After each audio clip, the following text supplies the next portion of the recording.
Okay, I figured it out. I figured it out. We figured it out. Okay, so apparently you're supposed to be like level 50 to 60 for this level. So I should probably be 70 to 80. Um, but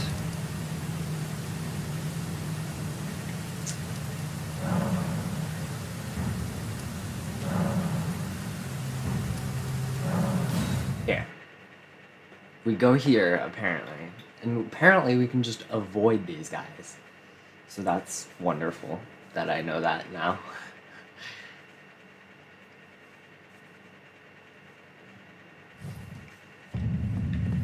Um,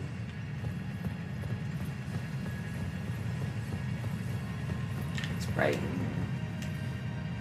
Start. Oh, because it's a Dark Souls game. Ha ha ha ha. Get it?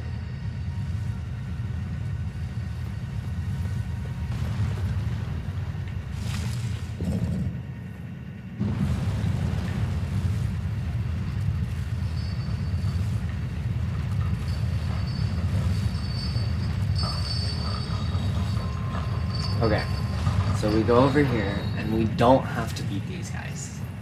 God, they're so annoying. I don't want to beat them. So we're not beating them.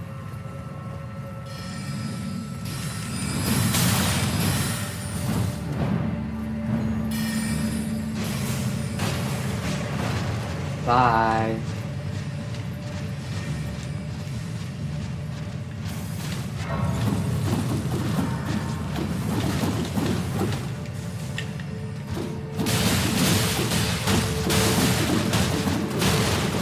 Whatever.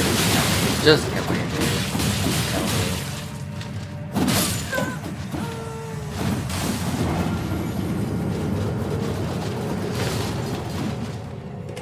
Alright. Cool. Apparently, you can just avoid those guys. It's a mini boss, and I really don't want to. Okay, so we're here. And I'll figure it out from here. Ooh.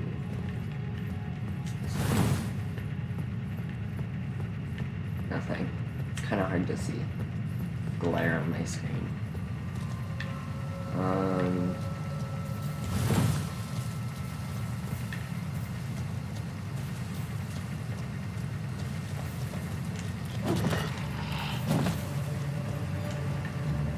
There's a thing right there.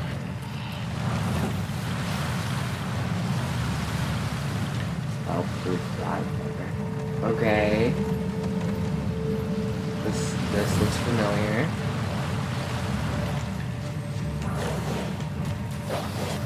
Ow. Okay. I took way too many arrows to move there. You're no longer gonna be able to do that arrow. Yes, I'm sorry.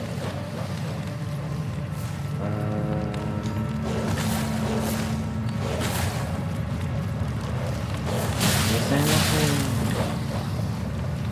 here? Oh. I'm gonna go.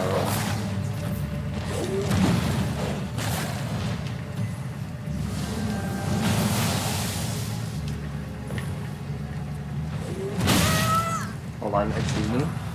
Cool.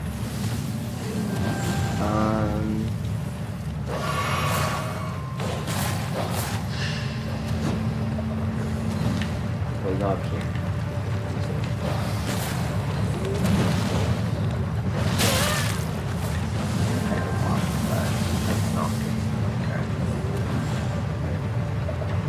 So what is up here?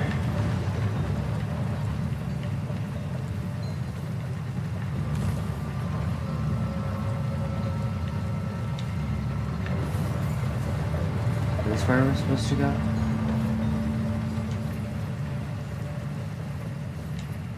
There's a Grace. That's a good sign.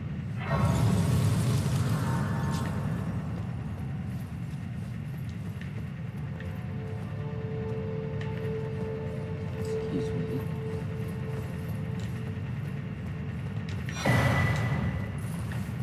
Scroll. Ugh, it's so hard to see. Oh, there's a chest. Book.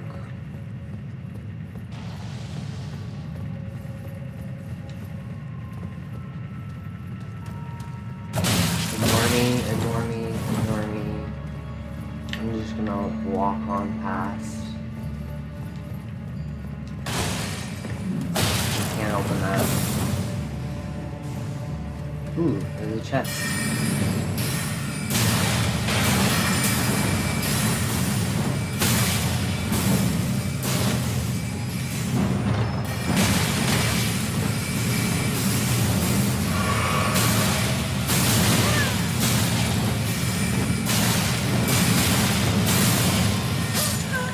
Come on! Just let me loot the chest! No break. Literally no break. Literally constant attack. I can't do anything against constant attack.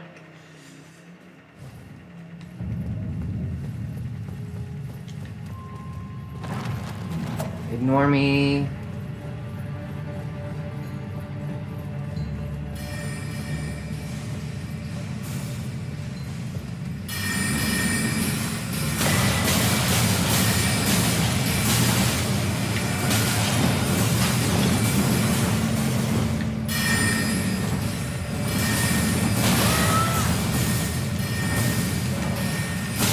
Can't open from the side.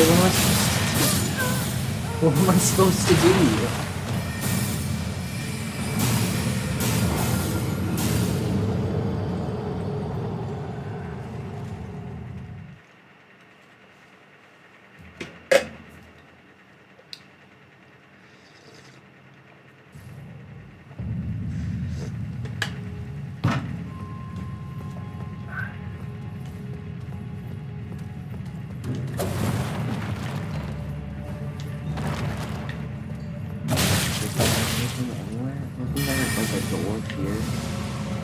No, this is what? It's supposed to go.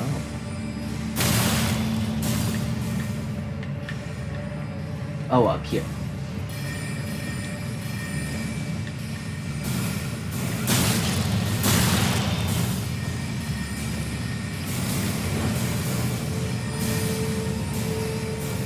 Oh, there's Granola.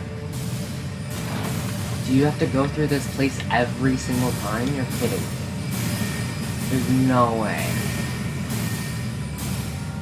There has to be a grace somewhere. There's no way we have to run through all of that every single time.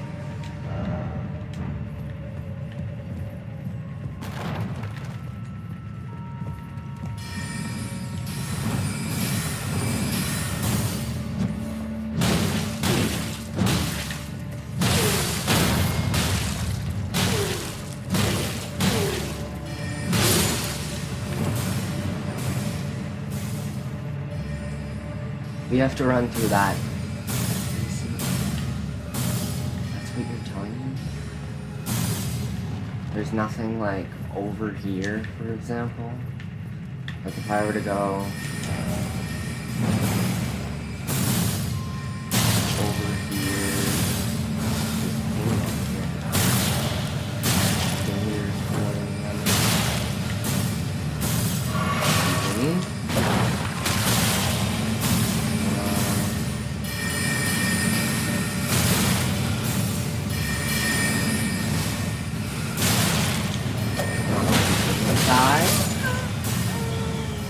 so we have to go through that every single time. There's no way we have to go through that every single time. Here's the map. Now, this turn right here. Now, this next boss fight is the Red Wolf. Is really, really, really quick. So I used a fur calling finger remedy to summon a helper, and the reason is because my weapon is a fast attack. Oh, wait, you can do that? Oh, hell yeah. I'm gonna see how easy it is to beat it myself first, but... that's cool, I guess.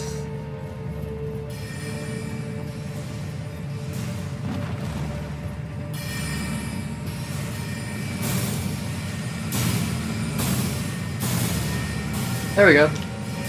We have to run through there every single time. Which is a little...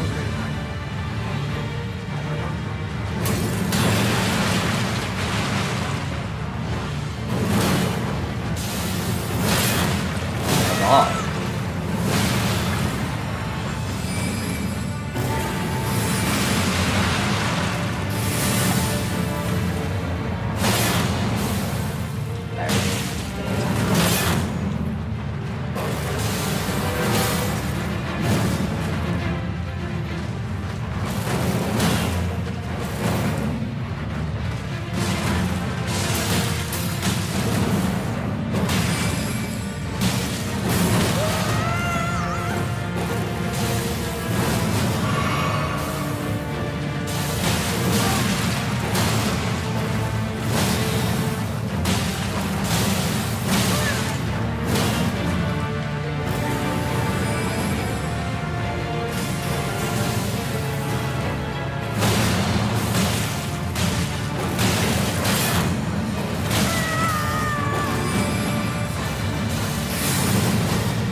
Oh my god.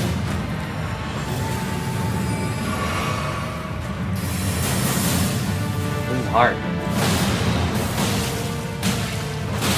It's not that hard, it's probably... But I mean, so is everything. I don't wanna put myself in the bottom.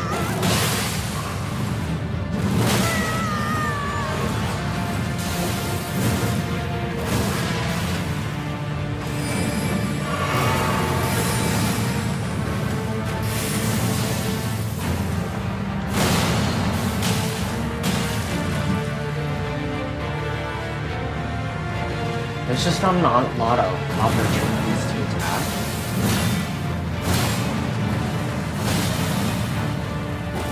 Go back. Why did you go back?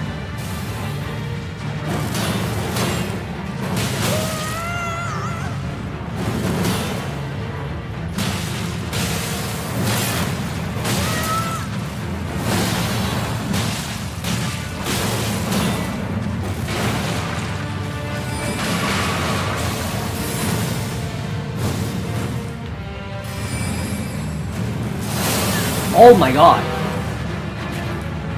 Okay. Good to know.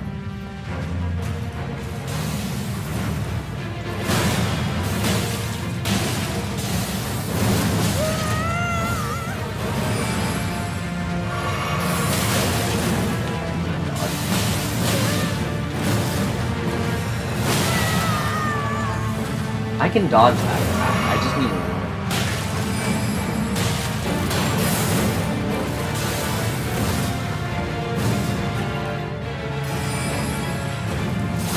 Oh.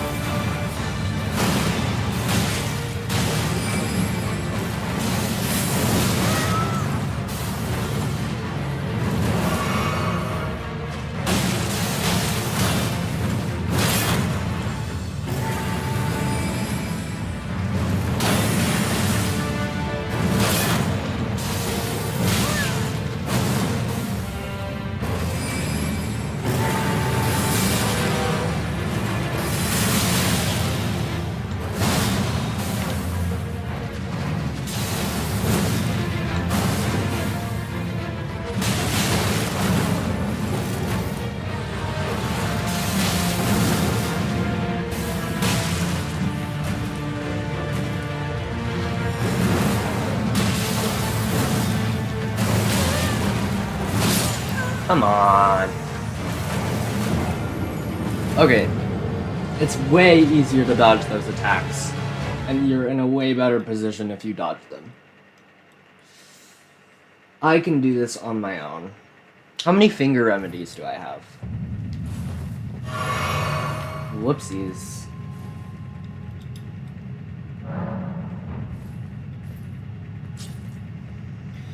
How many finger remedies do I have? I have...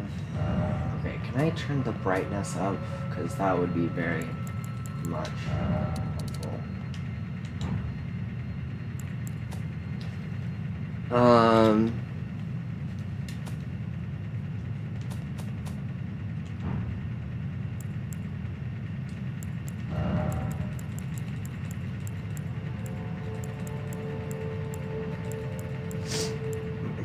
Finger remedy. 3. I have 3.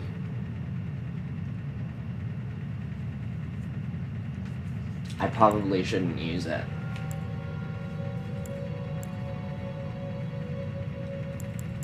I only have 3.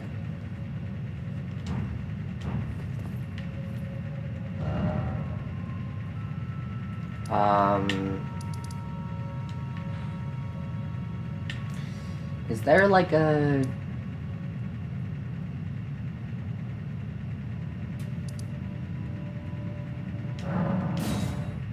place where I can like upgrade my stuff? I know I found one. I've gone to like every grace I can think of that it might be at, and I haven't found it. So, is it... No. Is it this? Like...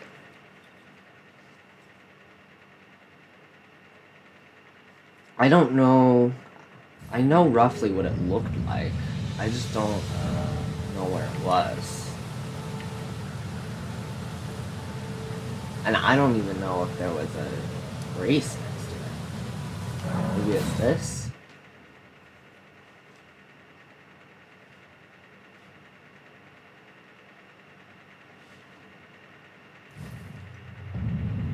Like a smithing place.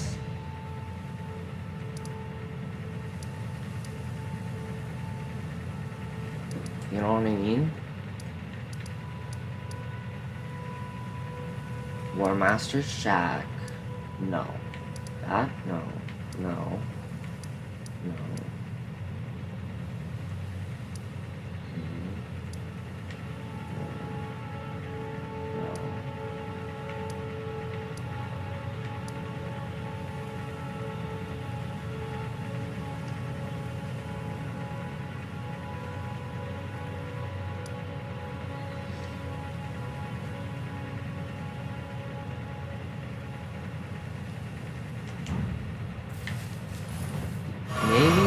In which case, the only place I could think of would be like here somewhere, or here.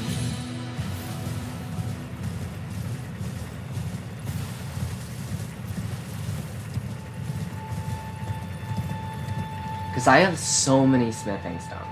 I have so many. Most of them are like 1 and 2s, but if I could like upgrade my thing +2, that'd be great. Or like, I don't know where to find that. There's the Land of the Giants.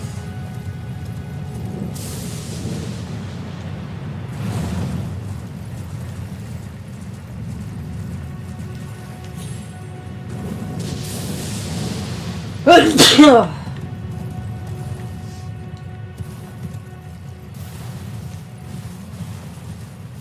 the thing.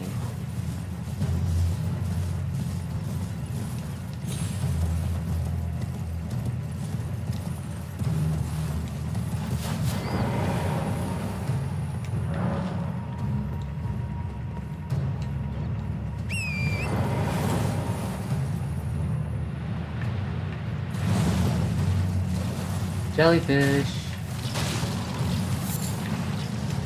Poison them, huh? Hello. Hello. Excuse me.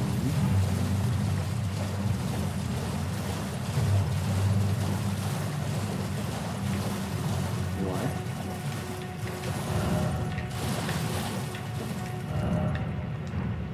Wicked sword ahead. No, it's just jellyfish. Oh wait, this way? Why am I not able to go on my horse? Uh-oh.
Hee.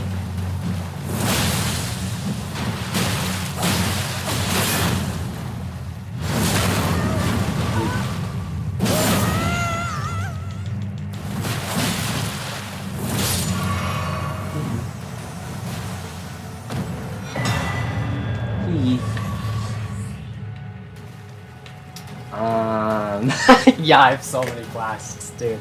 I have so many flasks.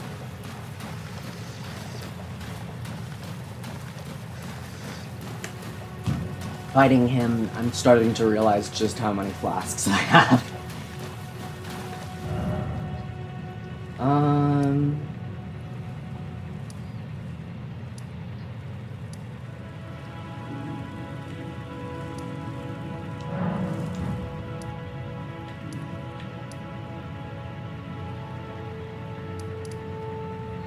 Are you sure there's nothing here? I know I've checked here like 5 times, but it has to be here. Where else would it be? I don't know.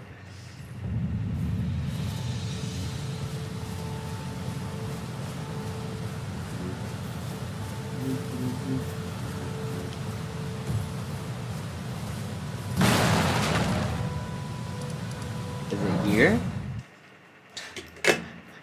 I don't know where else it would be.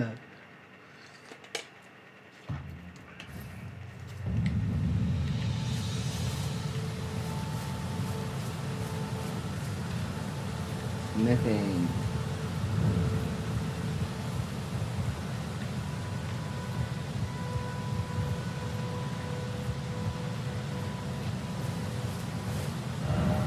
Nope.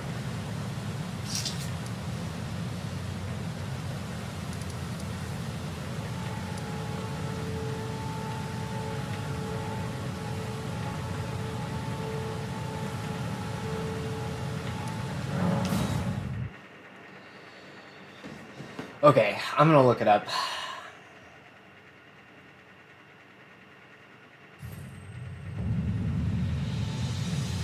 Where to find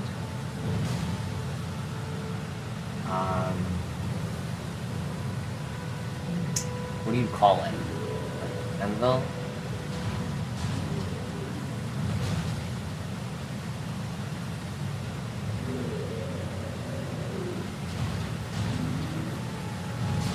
Not anvil hammer. Smithing. Smith.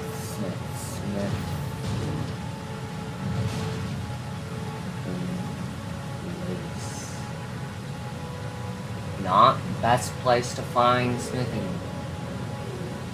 Church of Ellen. So here? Why would a church have a smithing stone? That doesn't make any sense.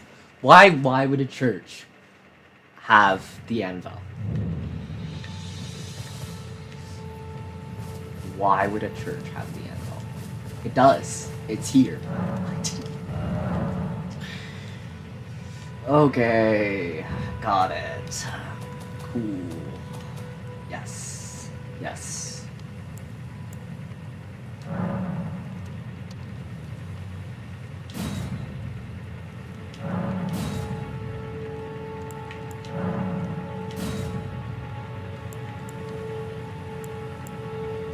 I need 6, I have 4.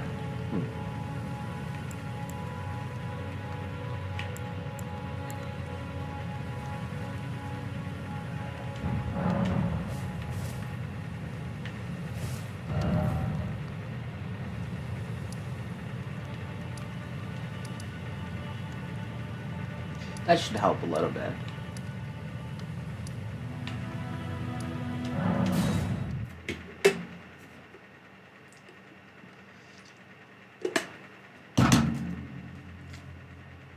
In theory, that should help. Oh.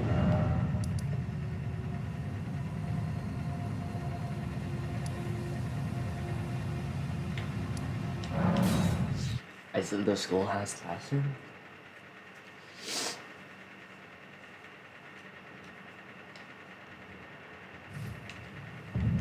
Oh, it is.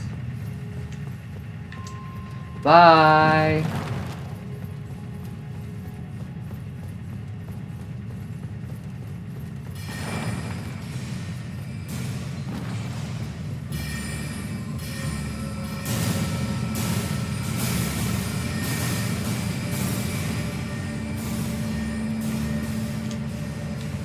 Okay. Hey, bud.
I'm doing worse when I just fucking... Oh my god. Oh my god. I'm doing so much worse. And now that I'm trying, I'm doing worse. Now that I'm trying and not just flailing my arms around, I'm doing worse. And that sucks. I don't want to do worse. Fuck off.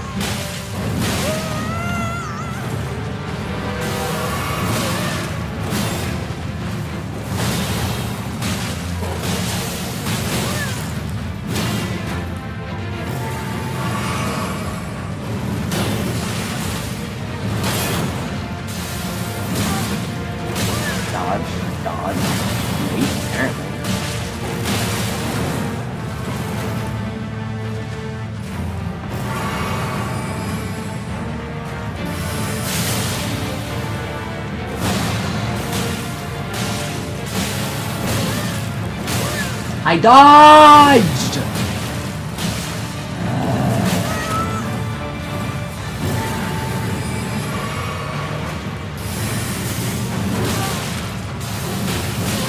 Nope, too late, too late.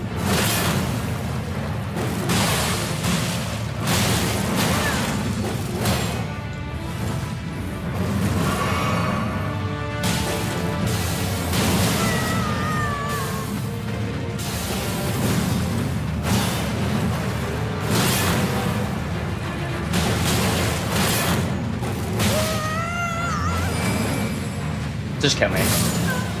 Just kill me. There's no way we're doing this.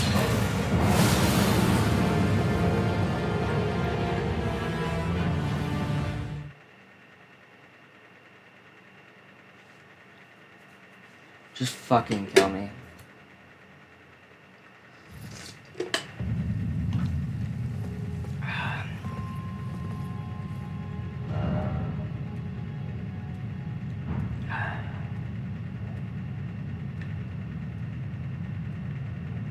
We're using a summon.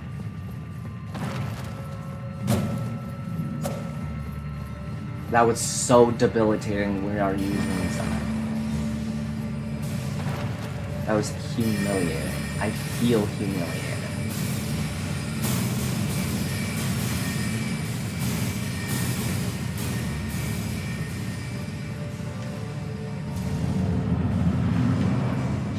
Maybe not. Because I forgot.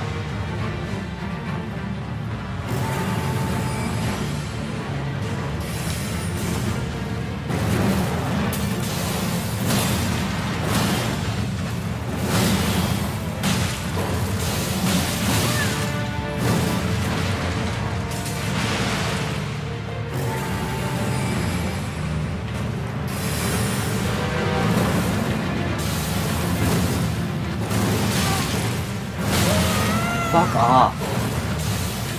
You one wrong input and you just fucking pee yourself, bro.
Fuck, dude, I can't dodge after that.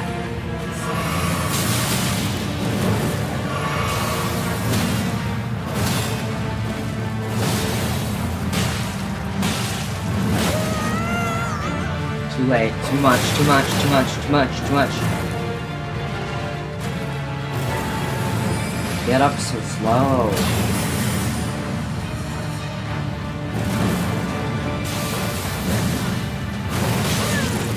How did I fucking get hit by that?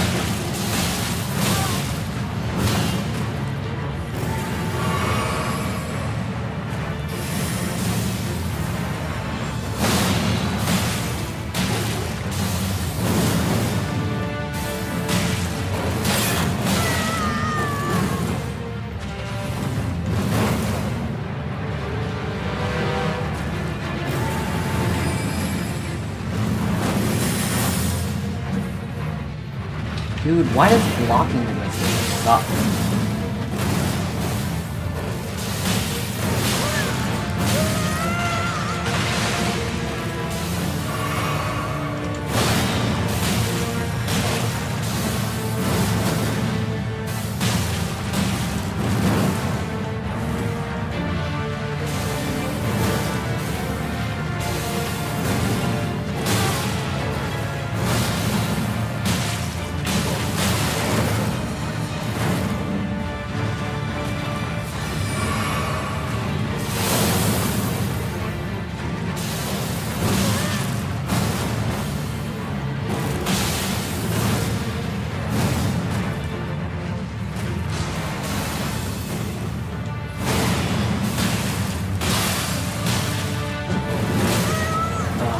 One too many, one too many, one too many. I wanted 3, but I accidentally hit 4 because I'm freaking out. This game's too stressful for me.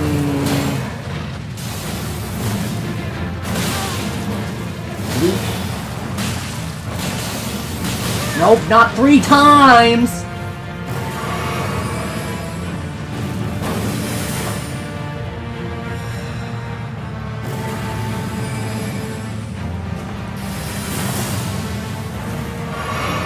Dodge, dodge. Fuck, dude. Fucking lightning ass. Fuck, dude. Oh. Fuck. God damn. Nope. No, no, no, no, no, no, no, no, no, no, no, no, no, no, no, no. You can stop in the middle of drinking something. You don't have to drink it all right at now. Like, that's not how drinking something works. You're not forced to drink the entire thing all at once. You can sip it, bro.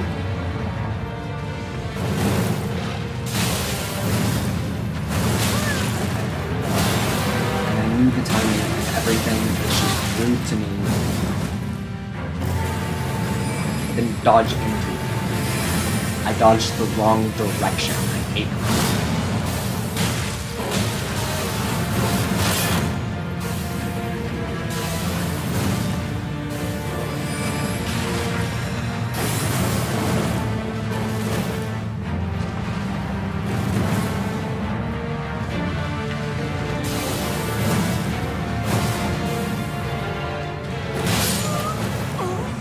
I shouldn't have tried. You're right. No, you're totally right. I shouldn't have tried. I shouldn't have tried at all. Nope. Shouldn't have tried. This boss would be really easy for somebody who could do 200 damage per hit. I do, like, less than 100. I do a quarter of that. So yeah, it's really hard.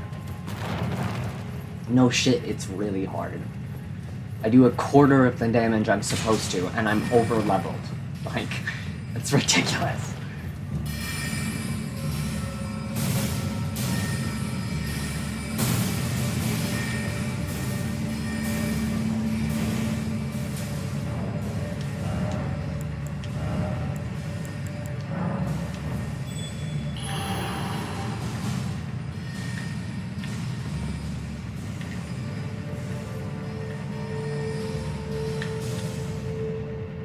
Where is it?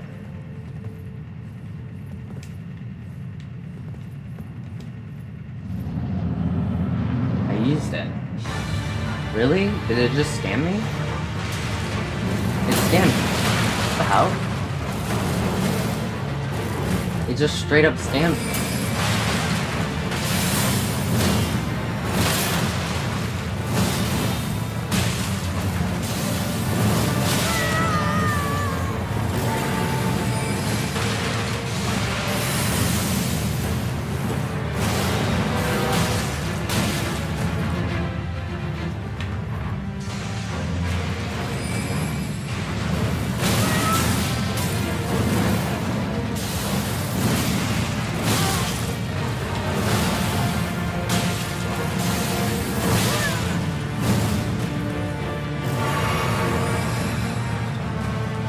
Maybe shields aren't that overrated, I'm just bad at them.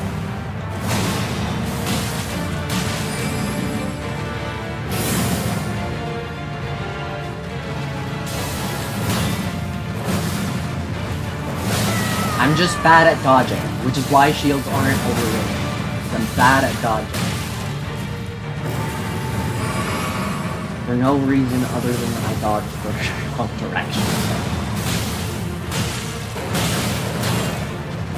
Attack too much, fucking get coffee, fucking die.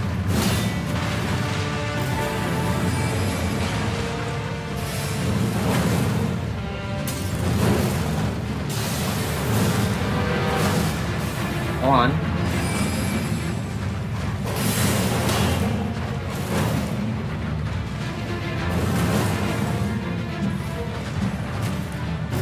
If I was close, I would be fine. I wasn't right there, so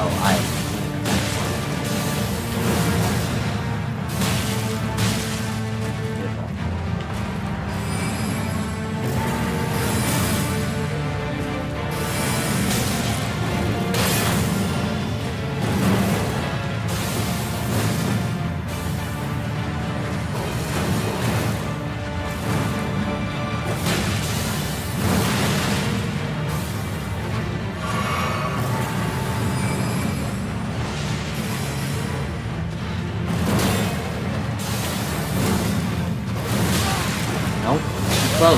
Fucking fuck, dude. God, I hate everything. Nope, you're too close, you're too far, you're too. I love you.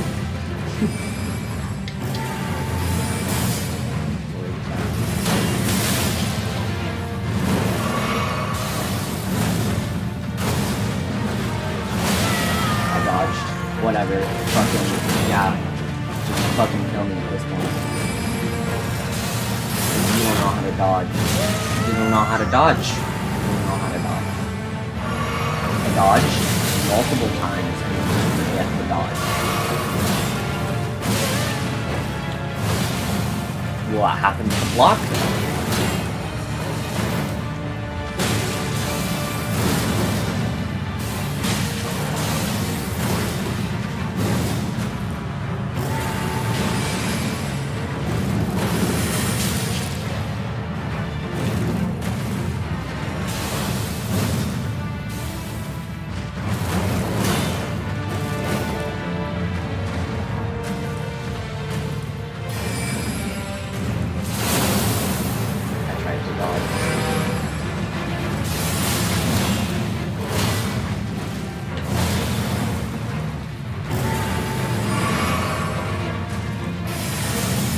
Oh my god, he's full. No, just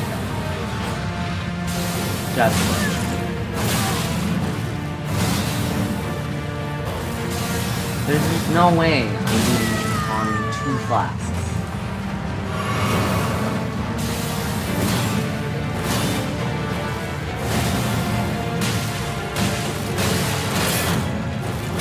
Yeah, yep, stamina. Nope, because, yeah, yep. Yeah, no. Don't do the things I tell you to do. Don't dodge. Because I'm in the wrong place at the wrong time. Yeah, of course.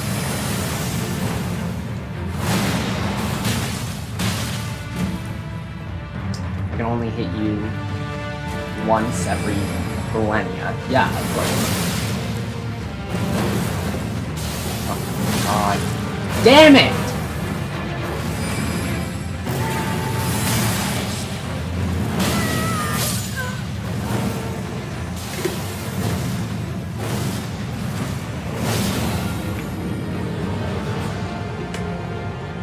Yeah, isn't it great? The summon completely stammed me.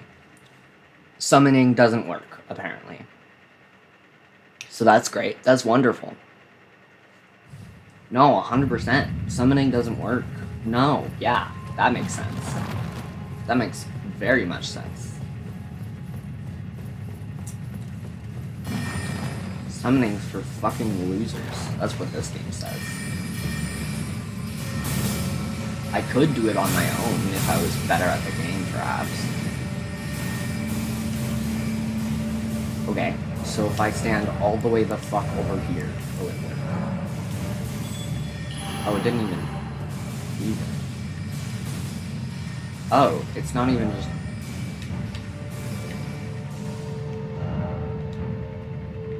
Okay. I guess we can't summon. Is that for summoning, like, other players? I thought that was just like that.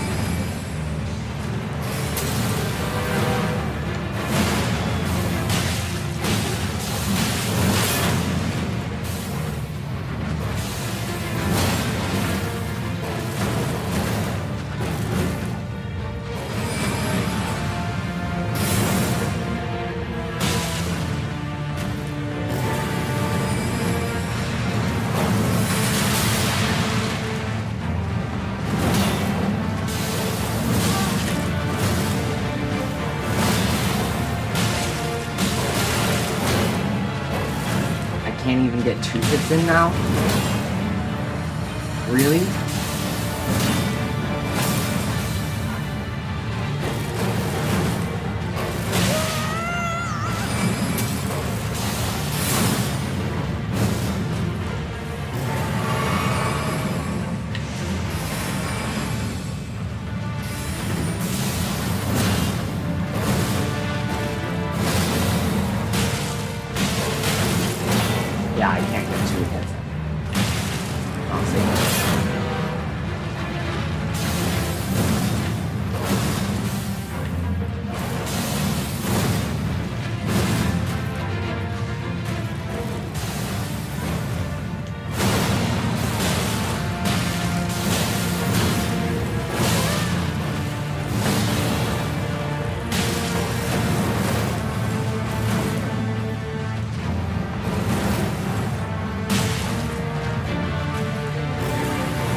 I'm learning.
so close to death. What the fuck? Dude. Oh my god. I'm over leveled and I'm that bad.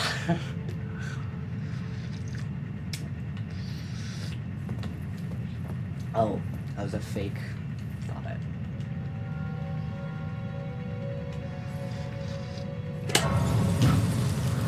Good to know. How much XP did I get? 1400. A lot. Not a lot. Time for running.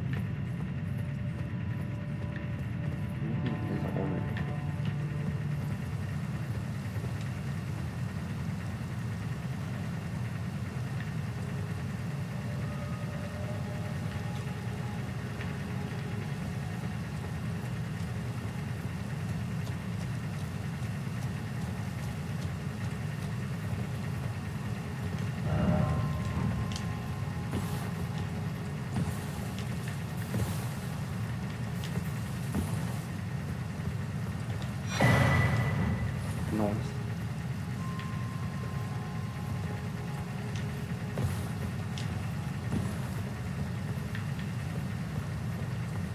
Where are we supposed to go?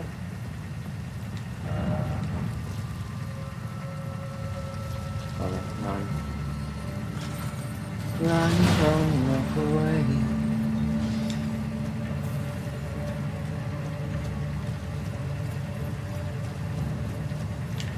I don't know where this goes.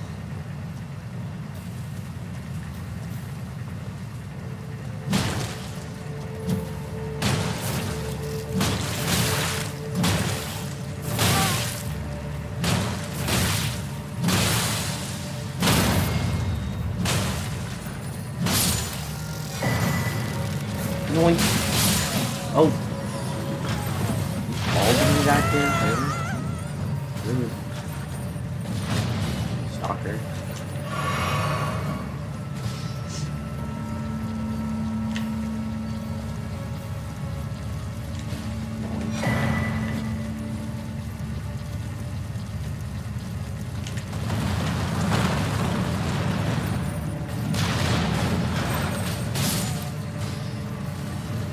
Cool. That's wonderful. Where do I go?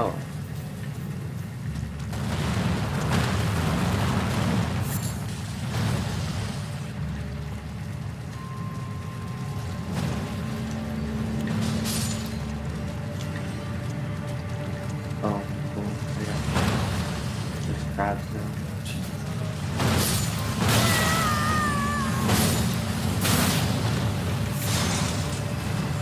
I still don't understand what to do.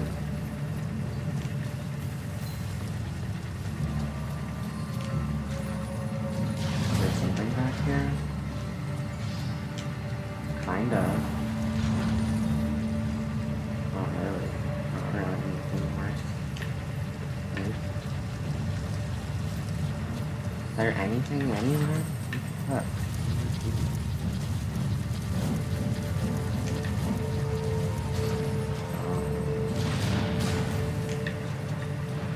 Here? It's not open.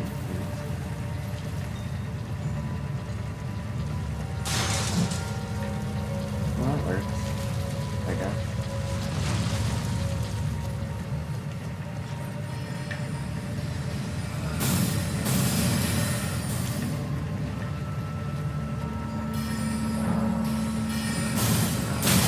Is it ever?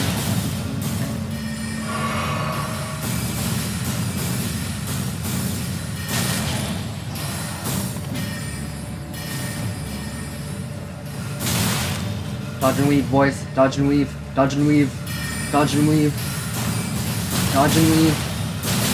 Oh, fuck.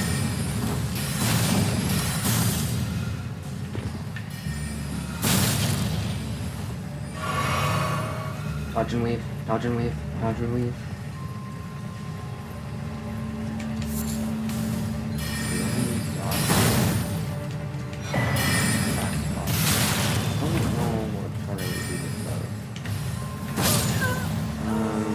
What do I do? Where do I go? I is confused.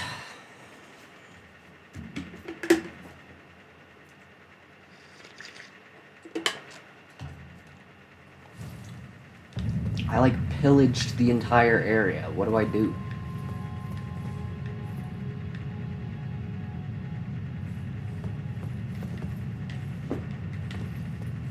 That's what it says. I don't know where to run though. I'm just running mindlessly.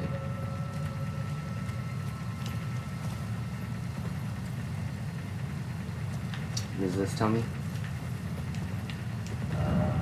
Seek right. Seek right. Am I going this way? Oh. Okay. Hello.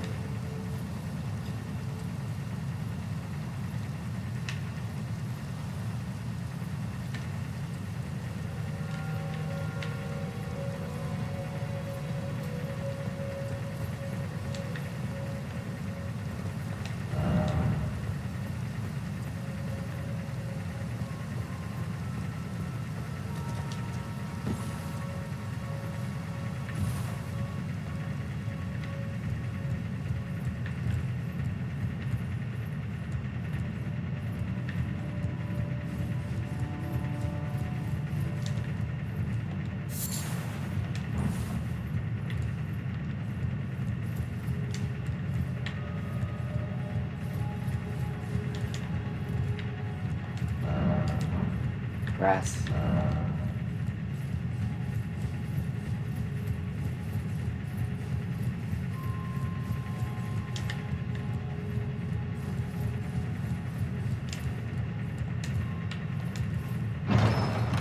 Da da da da.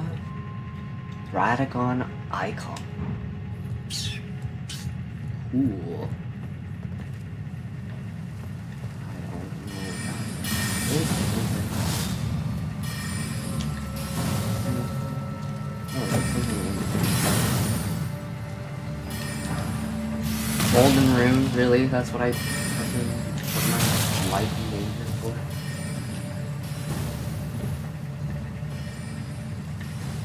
This is where I died earlier. What? What's the point? What was the point of any of that? It was for the thing? What do I do now? So.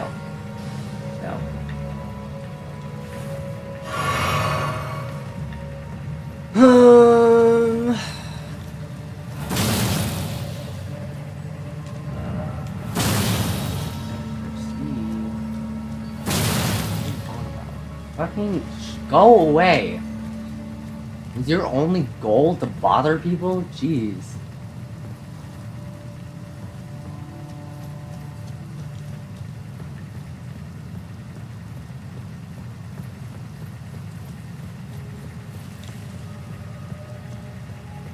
This is what I'm assuming you do.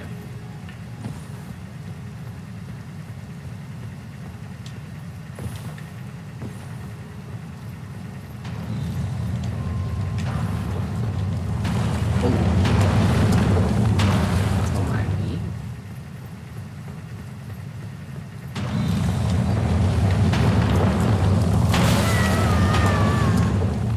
I said don't mind me. I mean, I guess it didn't actually make me no mind. Whatever.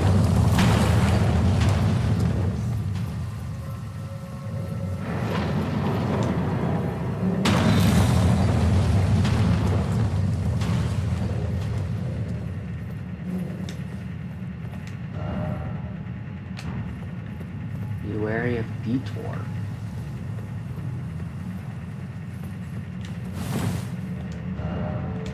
Be wary of shield.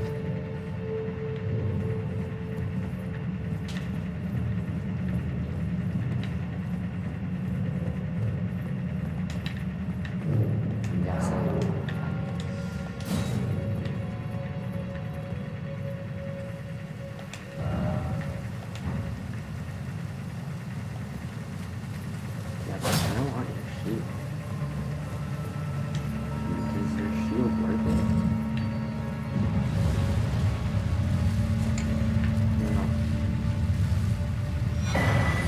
Oh, we got it anyway! We got it anyway! Let's go! Let's go! Let's see. Magic. It sucks.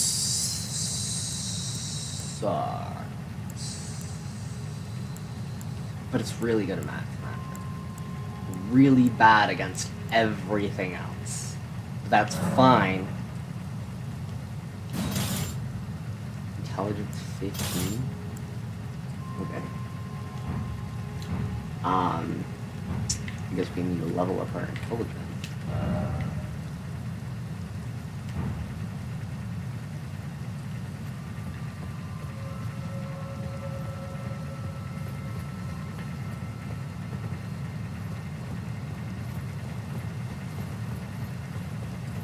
Secret.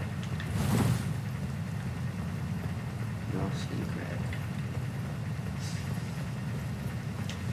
Declare's still really bad. Alright.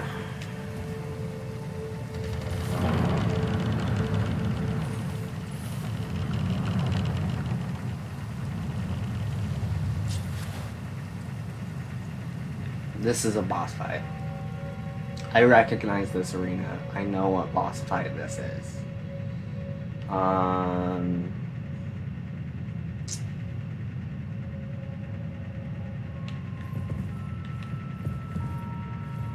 And it is a necessary one, so. Yeah, this is Granola.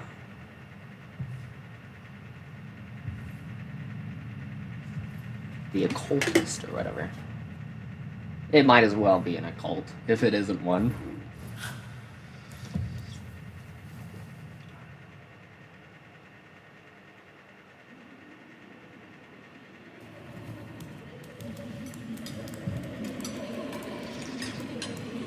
See?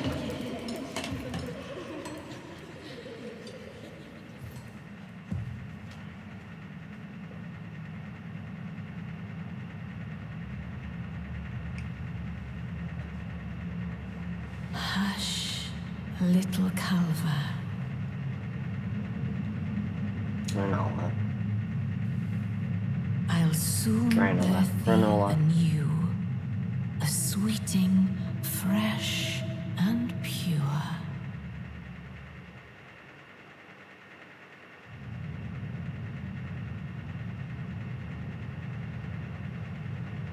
Creepy. Here it is.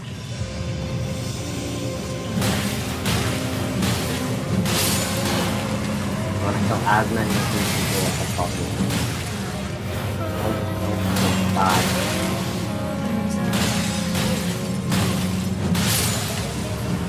Oh.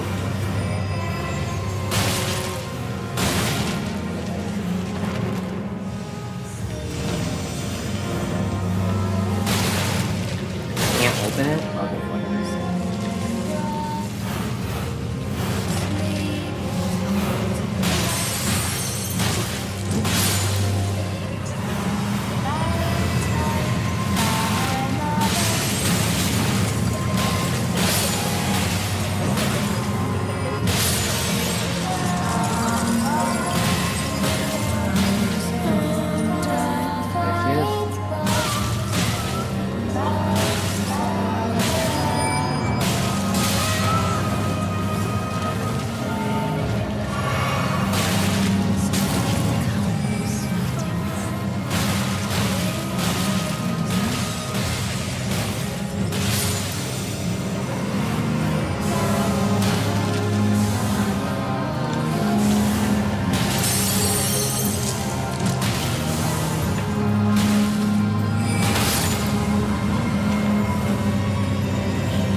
She has 2 phases.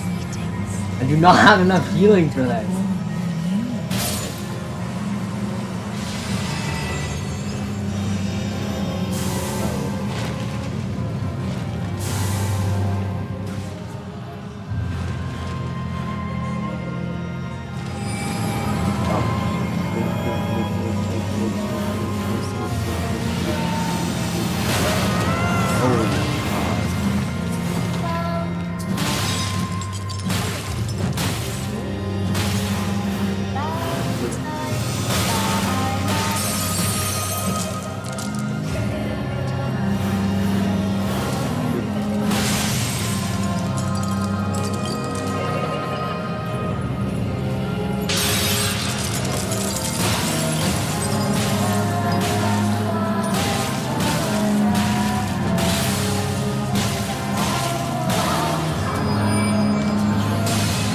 There we go.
Come, sweetie.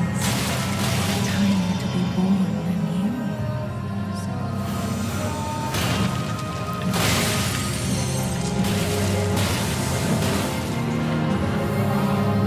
See? Come, sweetings. Time to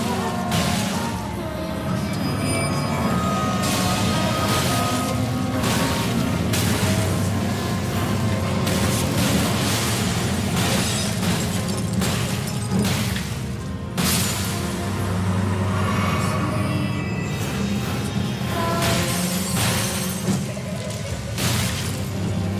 anew. Come, sweetings.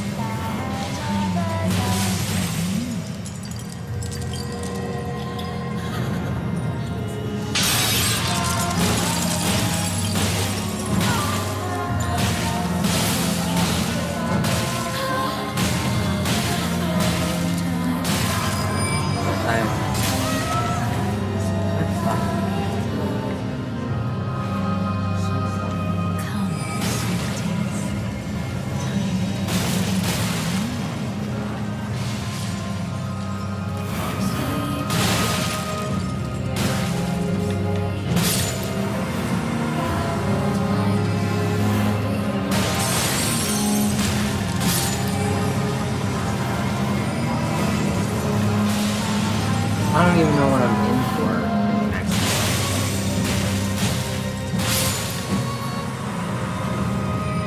I'm already out of flask. I'm out of flask for the minute. Dude, this is impossible. There's no way I'm gonna do it.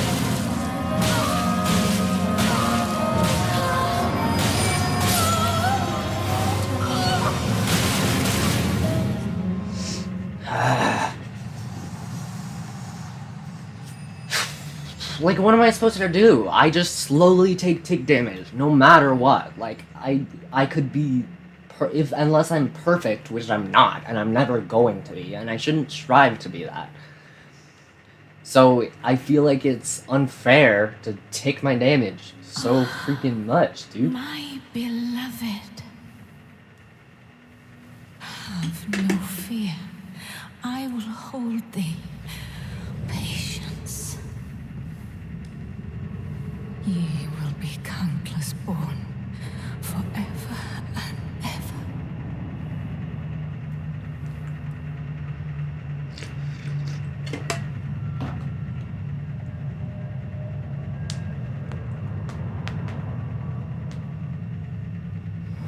Upon my name as Rani the Witch.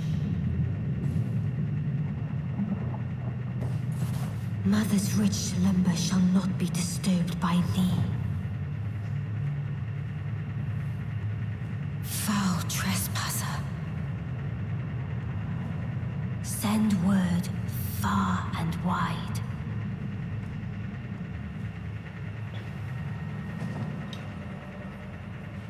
There it is. Of the last queen I have no of healing. Caria, Granola of the full moon.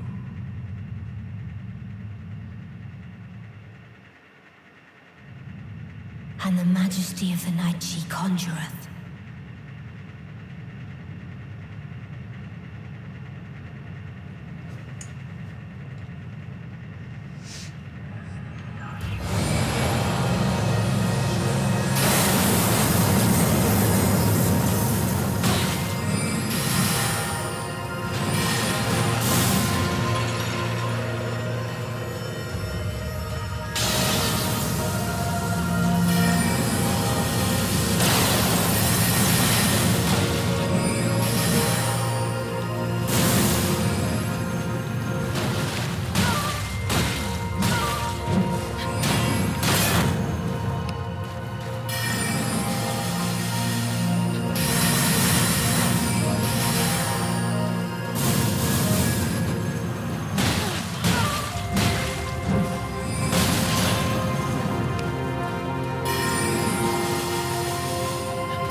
This is taking so long already.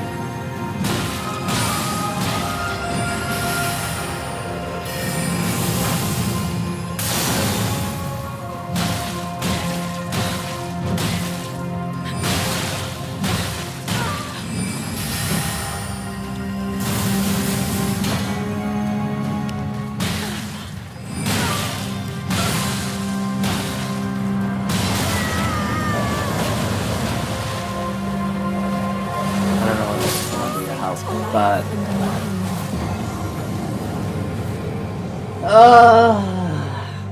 I just need to take less damage, and I don't know how to do that.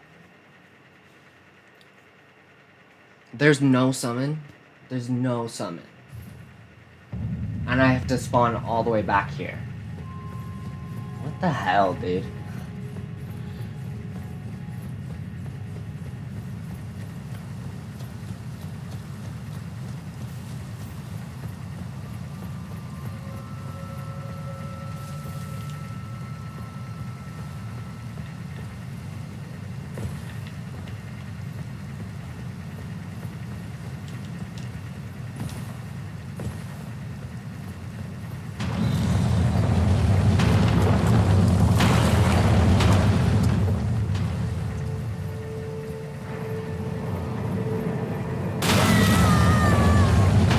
thought I could make it.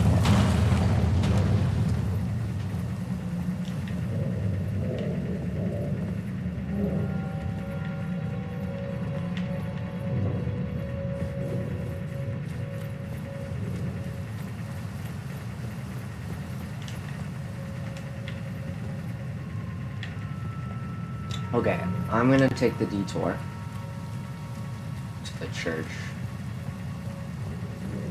And just-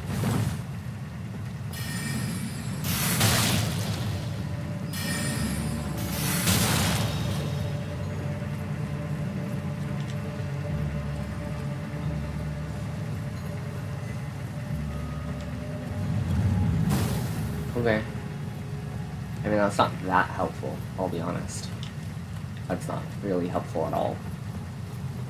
But, whatever.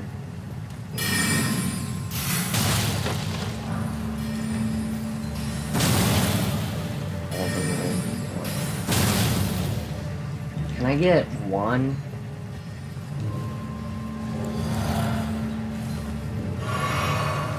I don't know if that's... Wait, this is a church, which means... Wait, this is a church.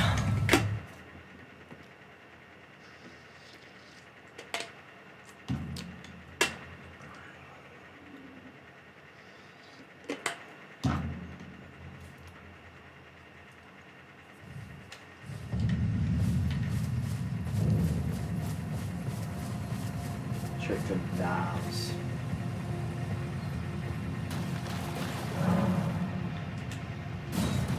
What? Why would I need a totem for? Gold sewing needle. Golden tail. I have no idea what that means. Hey! Hello, guy. You're tarnished, aren't you? I welcome you to the church. I am Muriel, steward of this. My apologies for the unseemly state. Do you know the origin? How it came to be known? Well, that is a shame. The shattering has caused us, all of us. It is here, at the Church of Vow, by the matrimonial bond between red-haired Radicum and Granola. And so our church holds in view the monuments of both houses, the Earth Tree of the capital and the Academy.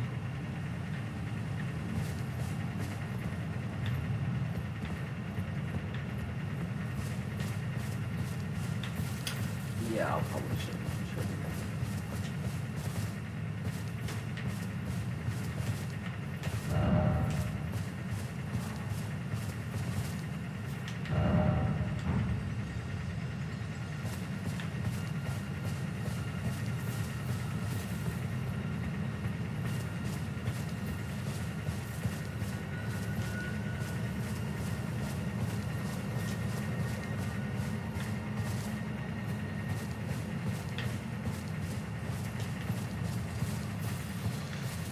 I was hoping for a secret thing.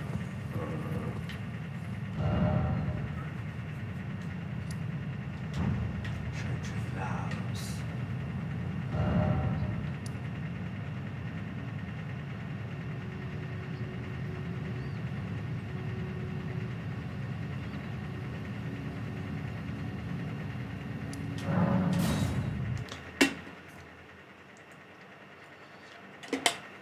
Is there any way to go backwards from here?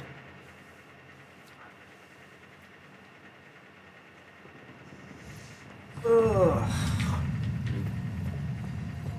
Can I go this way?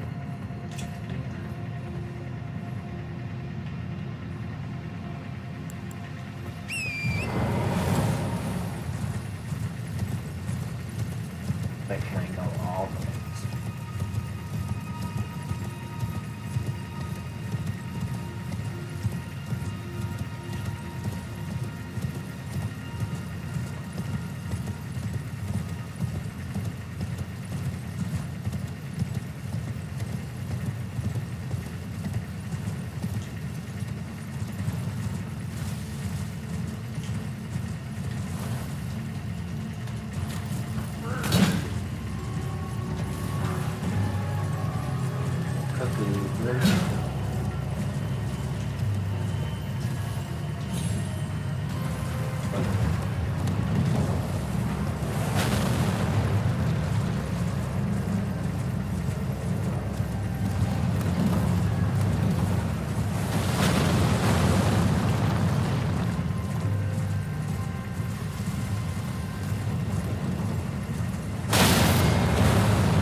Don't do that to me, bro.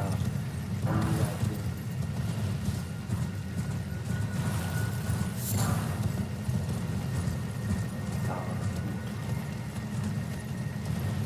Nope. Nope. Nope. Nope. Nope. Nope.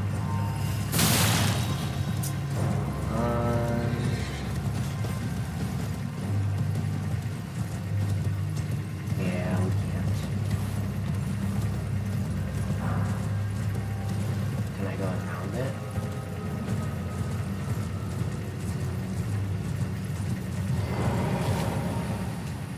I haven't even touched this race, really.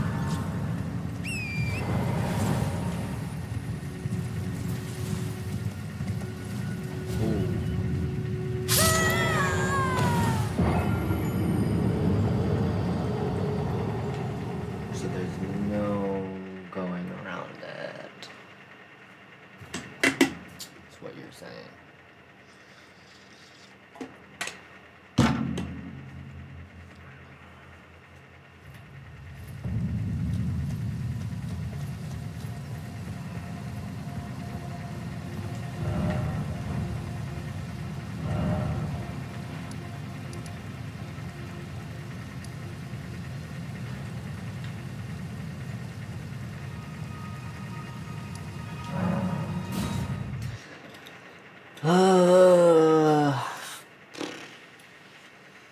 how many levels of intellect do we need for this stupid shield? 15. And we have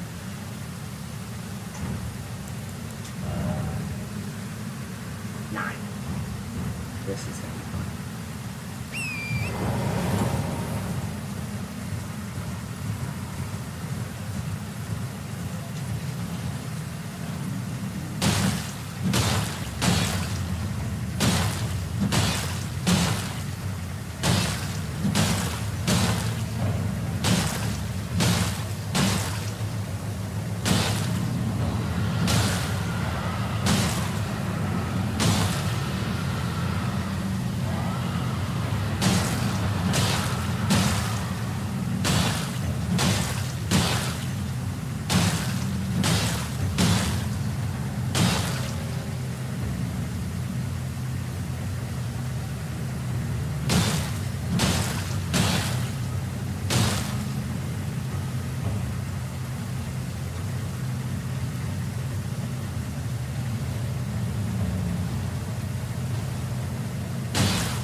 So 4 times.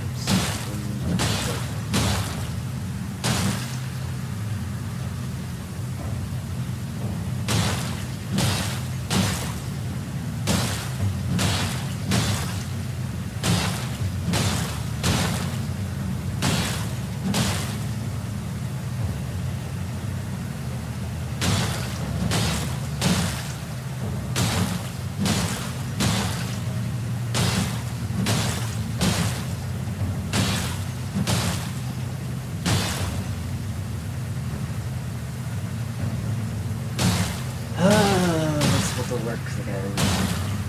Because I need entertainment.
1 out of 4.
That's what it's about. Yeah.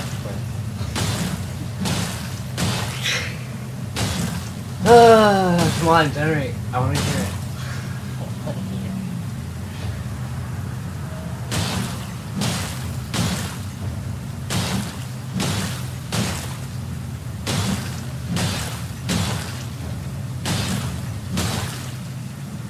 At what point, how much porn do I have to feed it for it to admit that it's just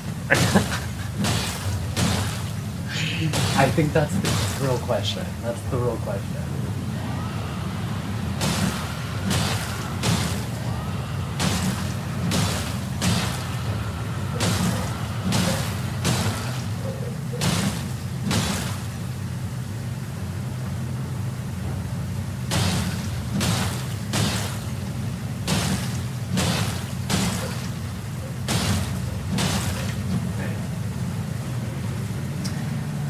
Two out of 4.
There it is.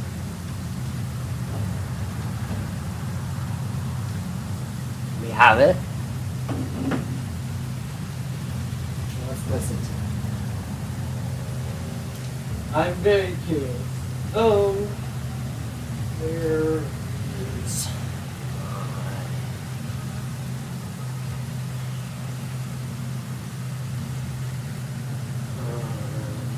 It's somewhere. I know it's somewhere. I don't know where.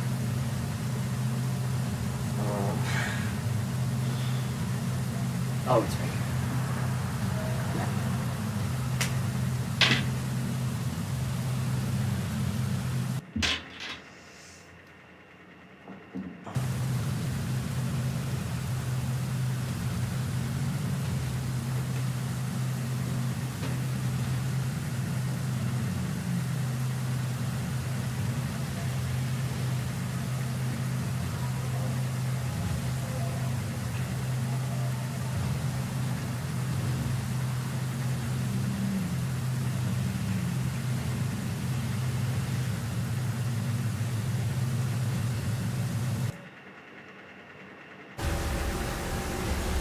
Oh wait, this is really loud. I did not realize how loud this was. You can go down like 15.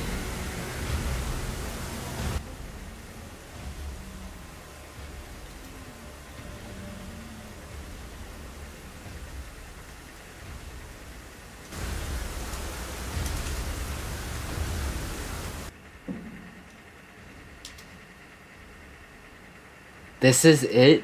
Oh my god. Why is this so loud?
Okay, that is...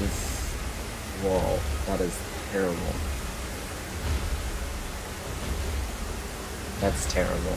Okay.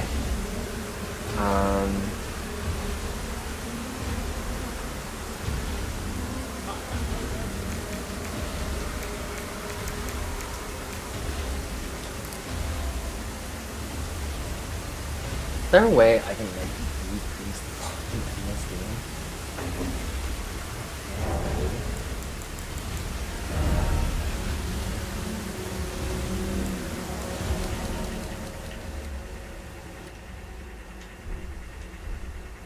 There we go.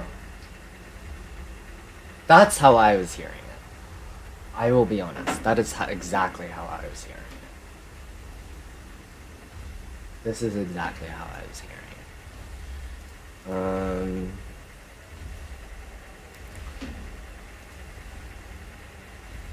Hi, I'm Doug. Thank you for watching, everybody. Okay, beautiful. We have it.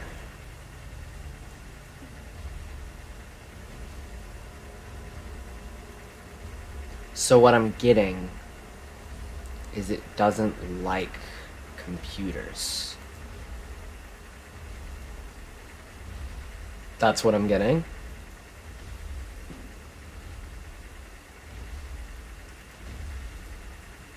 Cool.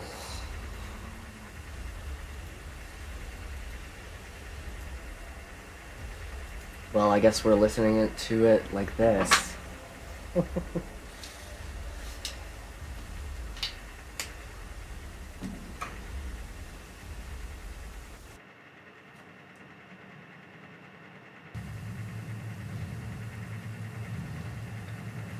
Are you sure? Really? This is really? You can't, like, load it? There we go.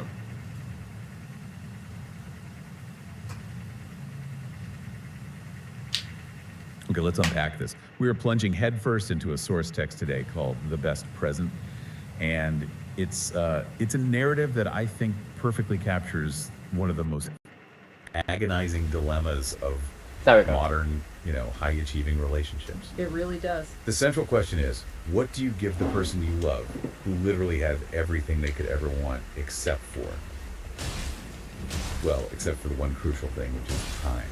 And what's fascinating here is how the narrative immediately bypasses the traditional problems you might see in a romance, love and money. The central conflict isn't jealousy or some big misunderstanding. No, it's something else entirely. It's structural, that's the word for it. Time scarcity and just pure physical exhaustion are established as the biggest barriers to their connection. And that dwarfs any financial considerations. Right, because one partner, Sarah, seems to have these unlimited financial resources. She's a successful model, but she has zero available bandwidth. Zero. And that pressure on Katie, the other partner, to find a perfect, truly meaningful gift, it becomes not just high, but, as you said in the outline, genuinely existential. Existential, exactly. Katie. This That's source not text how you isn't say a it. story about shopping.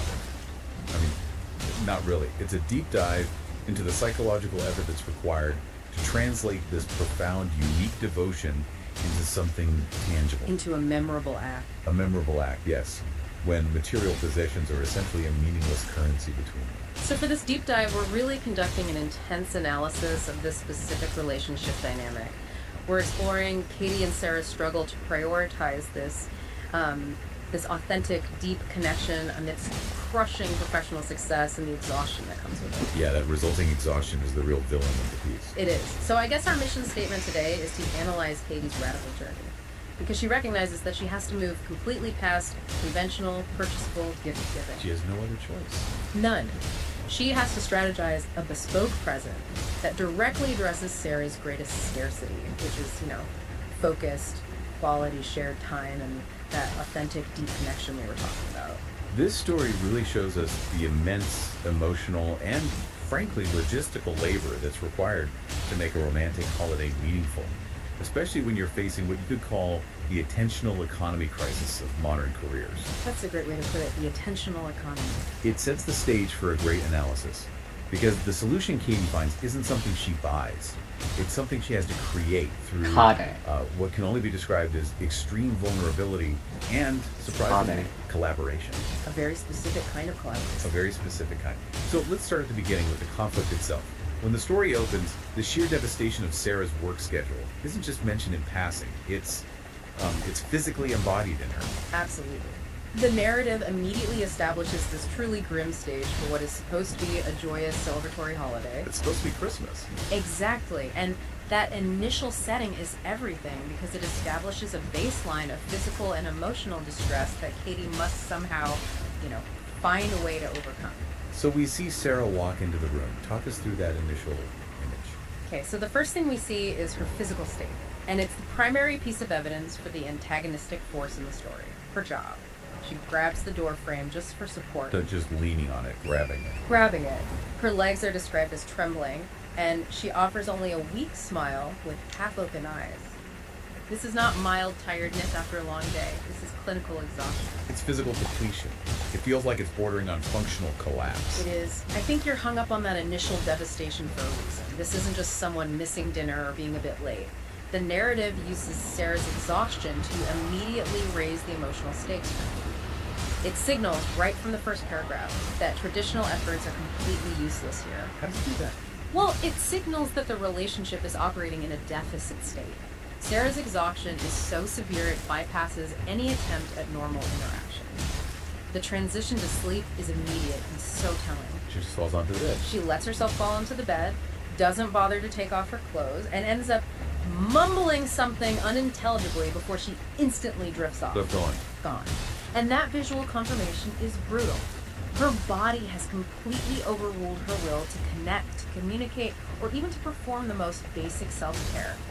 And Cade, who's the narrator here, she immediately frames the external forces, the modeling career, as the explicit antagonist. She actually questions why they had to pile so much work on her so close to Christmas. Which is so important. It establishes the antagonist as a systemic pressure. This isn't Sarah's personal failing. It's not that she doesn't care. It's the system, she said. It's the system. And Kate notes that Sarah's I exhaustion am a is so part of the profound that she system. often doesn't even put on her I'm an pajamas. adult. That's a detail that really hammers home the severity of this. It's such a small, intimate detail, but it speaks volumes. It does.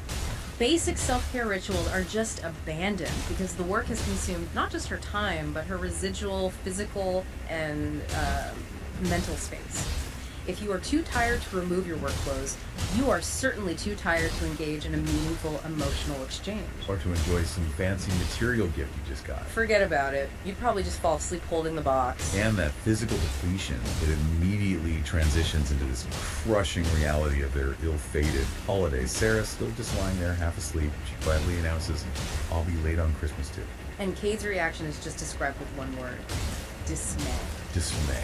It's the moment that external pressure officially hijacks their personal milestone, their holiday. Yes, and that word dismay is so crucial. Kate had feared it, but hearing it confirms her absolute worst worries. That Christmas was, in her words, bound to be lonely. And the source defines the ideal so clearly, doesn't it? It says Christmas was supposed to be their time together. It does, and then it juxtaposes that ideal against the grim reality, which is, and I'm quoting here, nearly endless work and then maybe some time for the two, if one of them doesn't pass out from exhaustion first. So Katie's emotional state. That's tracks terrible these sentence. repeated That is a cycles. terrible The sighing sentence, is like bro. the literal What the soundtrack hell to is their that relationship, sentence? struggling against these external professional pressures. You're right. The narrative doesn't need a huge dramatic fight. There's no shouting match. The conflict is inherent in the schedule, the exhaustion, and what you call the scarcity of attentional capital. This is where we can really connect this dynamic back to you, the listener. The narrative setting immediately frames the most valuable resource, not as money or possessions, which Sarah has in abundance as a successful model, but as focused, quality attention. And available, non-exhausted time.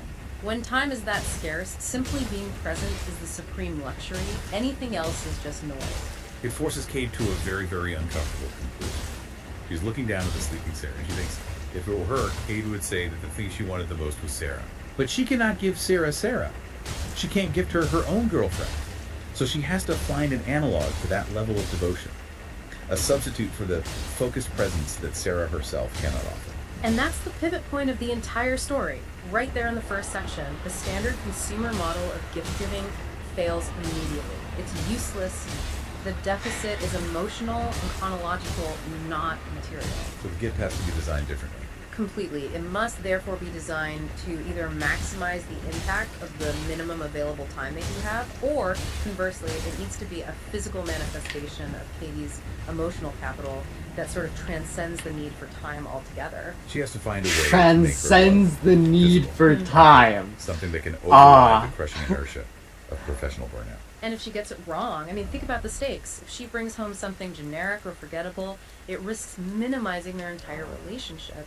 It would suggest that her devotion is interchangeable with any other material comfort Sarah can just buy for herself. The stakes could not be higher. It's not about the price tag. It's about the very foundation of their connection. Exactly. So this overwhelming realization that the most wanted thing is the partner themselves, it launches Kate into this agonizing, multi-day search for something material that could possibly compete with the depth of her own presence. It's the ultimate high-stakes shopping challenge. It really is. And this is where we see the intense cognitive labor of what it means to be thoughtful. It's a huge amount of labor. Katie knows Sarah is her most important person in the world, and therefore she requires a really thoughtful present. The goal isn't just to please Sarah. It's to prove the depth of her unique, personalized understanding of what Sarah truly needs. And the challenge is astronomical. I mean, what do you give a successful model who could buy nearly anything she wished for, and who consequently has little time for anything anyway? Material goods are a failed medium right from the start. They're just not the right language for this problem. So we see Kitty attempt to solve this the conventional way, which, as you'd expect, only results in a series of failed searches. Right. She visits several shops, she asks her school friends for general advice, and she's agonizing over the purchase. And that general advice is completely useless. Of course it is, because, as she notes, her friends didn't know Sarah as well as she did. This is the first critical rejection in her process. The rejection of generic advice. I think that's such an important point. She realizes that a gift success is directly proportional to the giver's intimate knowledge of the recipient. Anything less than a perfect fit is a failure in her eyes. Completely. And she sees nice things in the shops, but nothing really clicks. She has this instinct, this gut feeling that tells her that simply giving multiple things to make it even better is pointless. It's not about quantity. It's not. The solution has to be a single big standout present. It needs to be unique and symbolic, not something interchangeable or just, accumulated stuff. She's essentially running this highly personalized, internal, anti-consumer algorithm. The object has to be non-replicable, it has to be highly specific to Sarah, and critically, it must be anti-work. Exactly. And this forces her to go back to basics. She tries to analyze Sarah's core personality traits to find some kind of purchase clue. And this brainstorming failure is arguably the most crucial part of her internal monologue, because it systematically rejects every obvious path. It logically pushes her toward the radical conclusion she eventually reaches. So let's dedicate some time to this rejection logic, because you're right, it's the foundation of her breakthrough. Okay, so she breaks Sarah down into 3 specific, deeply known traits. Bubbly, somewhat perverted, and madly in love with Kate. Right. So let's take the first one, the bubbly trait. This suggests something cute, maybe something fun, perhaps a game, or some kind of frivolous accessory. The obvious choice. The obvious choice, and she rejects it. She rejects it because it wouldn't be the one big definitive present she's looking for. Now, why is a fun game insufficient when time is the ultimate issue? Well, because Sarah doesn't need novelty, right? She needs foundation. She needs focused attention. Exactly. A fun, light gift would just be another distraction. It will be quickly forgotten amidst her exhaustion. It's Katie realizing Sarah doesn't need passive entertainment. She needs active, personalized fulfillment. It's a subtle but really profound rejection of the idea that happiness can just be bought and sold. It is. So then we move to the second trait, madly in love. This is immediately dismissed. Which is so funny and sad at the same time. It is. And Katie states she couldn't get her anything better than herself. This is the core cognitive block she's in. The material search is completely blocked because the ideal gift already exists and it's non-transferable. It's her. Katie's own self and her devotion. She can't buy a substitute for her own presence. And that's the moment of self-recognition. She is the ultimate non-purchasable asset in this relationship. But since she cannot literally sell or wrap herself, not in a conventional sense anyway, the conventional path just ends right there. It's a dead end. Total dead end. And finally, the third trick, the somewhat perverted. This is deemed doable, but not a good idea. Well, because of Katie's age and the resulting inability to legally or easily acquire the right adult item, and she notes again that the only item that truly fits this category that she can provide is, once more, for herself. So it's this recursive rejection logic. It's a conceptual bottleneck. Every single trail leads Kate back to the realization that she is the ideal, unique, non-purchasable gift. The search forces her to recognize her own value as the ultimate emotional currency. Since she can't buy an appropriate fetish item and she can't buy something better than herself, she is, as the text says, back at square one. And she concludes the solution must lie outside the physical material inventory of the store she's with. Her criteria are now perfectly refined. The gift must be a personal extension of herself. It must be highly intimate to cater to Sarah's unique desires, and it must be non-material in its core value, even if it uses material logistics for the presentation. And to drive home the futility of this conventional search, she continues observing the external world, just trying to find a clue. Right, she visits a bookstore and immediately rejects the modeling book. Because it would just remind Sarah of the job that is taking her away. The gift has to be anti-work. Exactly. Then she rejects a standard photo from a photo studio because Sarah already has plenty of generic professional pictures of herself. The gift has to be anti-generic. These rejections just show the depth of her personalized criteria. They illustrate that Katie is agonizing not over cost, but over meaning. Absolutely. Because a meaningless gift would only increase Sarah's emotional exhaustion. You would require energy from her to fake appreciation she doesn't feel. And then comes that perfect auditory trigger that just highlights her immense anxiety. She overhears 2 women discussing the complexity of wrapping paper. Yeah, the pattern, the ribbon color. And Katie is just struck by this wave of envy. They've already solved the core dilemma, what to get, and they're only worrying about the presentation, the aesthetics.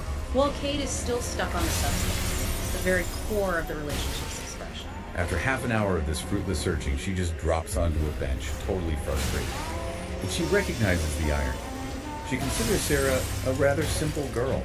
And she means that in a positive way, like easy to please, not demanding. Right. Yet finding a gift for her is monumentally difficult. And that confirms that the complexity isn't Sarah, it's the circumstances. It's this toxic combination of high wealth meeting high exhaustion. The difficulty stems entirely from that combination, plus the profound depth of Cade's feelings, which demand similarly profound expression. It requires a radical conceptual shift. A shift which finally happens on that bench. Yeah. So Katie's sitting on that bench, running this rejection algorithm one last time, and she forces herself to think everything over clearly for 10 focused minutes. Rejection algorithm. What the hell? Like What a are you on meditation about? almost. Almost. And then the solution comes. And it leads to Katie blushing Ugh. furiously. This is the pivotal aha moment. It confirms that the idea is highly personal, deeply intimate, and it's going to require maximum vulnerability from her. That blush is key. It really is. It's the physiological sign that she has internalized and fully accepted the earlier conclusion. The only viable gift is herself. But not just herself. No, not just herself standing there. Herself, but presented in a carefully curated, bespoke way that addresses Sarah's private desires. Specifically, catering to those somewhat perverted traits that were previously rejected as doable but not a good idea. So she realizes that since she can't buy an appropriate fetish item, she has to become the item. Precisely. The conceptual leap is from purchaser to product. A huge leap. Massive. But this transition immediately introduces a whole new set of problems, logistical complexity. The ideas she comes up with are so intimate and they demand such specific execution that she immediately dismisses most of them as not really possible. Or at least not possible for her to do alone. Right. She knows I dodged. she needs a certain Fuck off. photographer. Fuck someone off, I dodged. professional and capable of rendering this intimate vision she has in her head. This brings us directly to the necessity of bending the rules. She realizes that despite the awkwardness, her idea is really perfect for Sarah. And that nothing else she came up with could compare. That's the crucial part. The level of personalization overrides all other concern, Including her own discomfort. including her own deep discomfort. But the execution requires external power and influence that she just Those resources she needs. The execution needed two specific It takes resources. long, it's long and arduous First, and not technical fun. expertise of professional photography and printing. This isn't something you just do with the phone. And second, she needed the social capital and leverage to facilitate something highly unorthodox, if not, illicit, given Katie's age and the nature of the photos. So this gift transcends standard consumer logistics. Completely. Interesting. And requires someone with, this is a quote, wealth and standing that made her able to bend the rules and get something that was hard for mere mortals. I couldn't find this fucking transition dodge incredibly because my powerful. fucking. It forces Katie. And now I only have two. Didn't really It's want better to do than that, zero, but I she's lucky guess. that She recognizes it was the only way. The awkwardness of collaborating with a third party is the final cost. It's the price of admission that Kate is willing to pay to ensure the gift's perfection and its effectiveness. And the third party is Matsubara Yuna. Correct. And Yuna is not just a friend offering moral support here. She functions as the logistics expert, the silent financier, the rule bender. The source explicitly notes that Yuna connected her to the right people for the job. Let's pause on the irony here for a second. Yes. Sarah is a successful model who is constantly subjected to professional cameras, high-stakes scheduling, and external direction from total strangers in the name of her career. The very system that's exhausting her. Exactly. And Katie, who is fighting the exhaustion caused by that professional system, must now utilize that very same professional vision. Machinery photographers, art directors, printers, logistical fixers, but she has to turn it into a bespoke tool for emotional needs. It's fighting fire with fire, isn't it? The professional world consumes Sarah's time as the personhood, so Kate repurposes that professional world to reclaim Sarah's attention and personhood for herself. I've never thought of it that way. This use of Yeah, high-level me either. outsourced production to create a deeply private item, it elevates the effort. It proves the sheer scope of devotion. Probably because that's a bit of a stretch, This to be wasn't honest. a simple handmade item. It was a focused, high-level creative operation executed solely for intimacy. And that external labor is crucial for proving her commitment. I mean, if Kate had just put on the ribbons herself at home, would the emotional weight have been the same? Probably Yes. not. I don't think so. Yes, The it would labor, have. The involvement of total strangers, the effort to overcome. I don't think that mattered. That is the tangible proof of commitment that material goods could never provide. It's the ultimate measure of her emotional capital. It is. Kate had to surrender her own privacy and overcome her embarrassment, which the subsequent blushing confirms with immense. And then she had to endure the awkwardness of using unison things, all to create something utterly tailored to Sarah. So the gift became a product of focused, self-sacrificing creative dude. production. Facilitated by wealth and influence, used ironically to combat the negative effects of wealth. Dude, this is The narrative impossible! carefully establishes that the preparation itself was an act of profound vulnerability and logistical difficulty. And that makes the eventual unwrapping not just a moment of physical is pleasure, impossible. but the culmination There's of no a way high this is stakes happening. and ultimately successful devotion project. And so Christmas Day arrives, Sarah comes home, exhausted as usual after her shorter day of work, but the moment she opens the door, the visual presentation of the gift just immediately resolves the entire narrative conflict. Instantly, Sarah gasped at the sight in front of her, and critically, her tiredness was pretty much gone. That gasp is the immediate validation. It's the proof of concept. It is. It confirms that the personalized nature of the gift was instantly effective. It bypassed Sarah's physical fatigue by substituting pure, high-quality, focused arousal. The sight on the bed is Cade herself, completely transformed and presented as a high-concept object of desire. Let's analyze the details of that presentation. Let's analyze Kate that. is nearly naked. Her body is covered in several red ribbons made out of cloth, which left little to imagination and only barely hid her naughty bits. Right, and the use of red Naughty ribbons, of bits. course, connects this work visually to its spiritual successor context. But I think more importantly, it packages Cade as a literal gift, a present designed for unwrapping. She has deliberately transformed Unwrapping. herself visually, too. Her glasses are gone and her long wavy hair is down, and this exposes her gorgeous looks normally obscured by a plain braid and glasses. She has removed the external markers of the everyday, the non-sexual intellectual Cade. She's presenting a hyper-real, idealized I don't version know why of it herself became as the Cade. ultimate gift, and it's catering directly to Sarah's fantasy.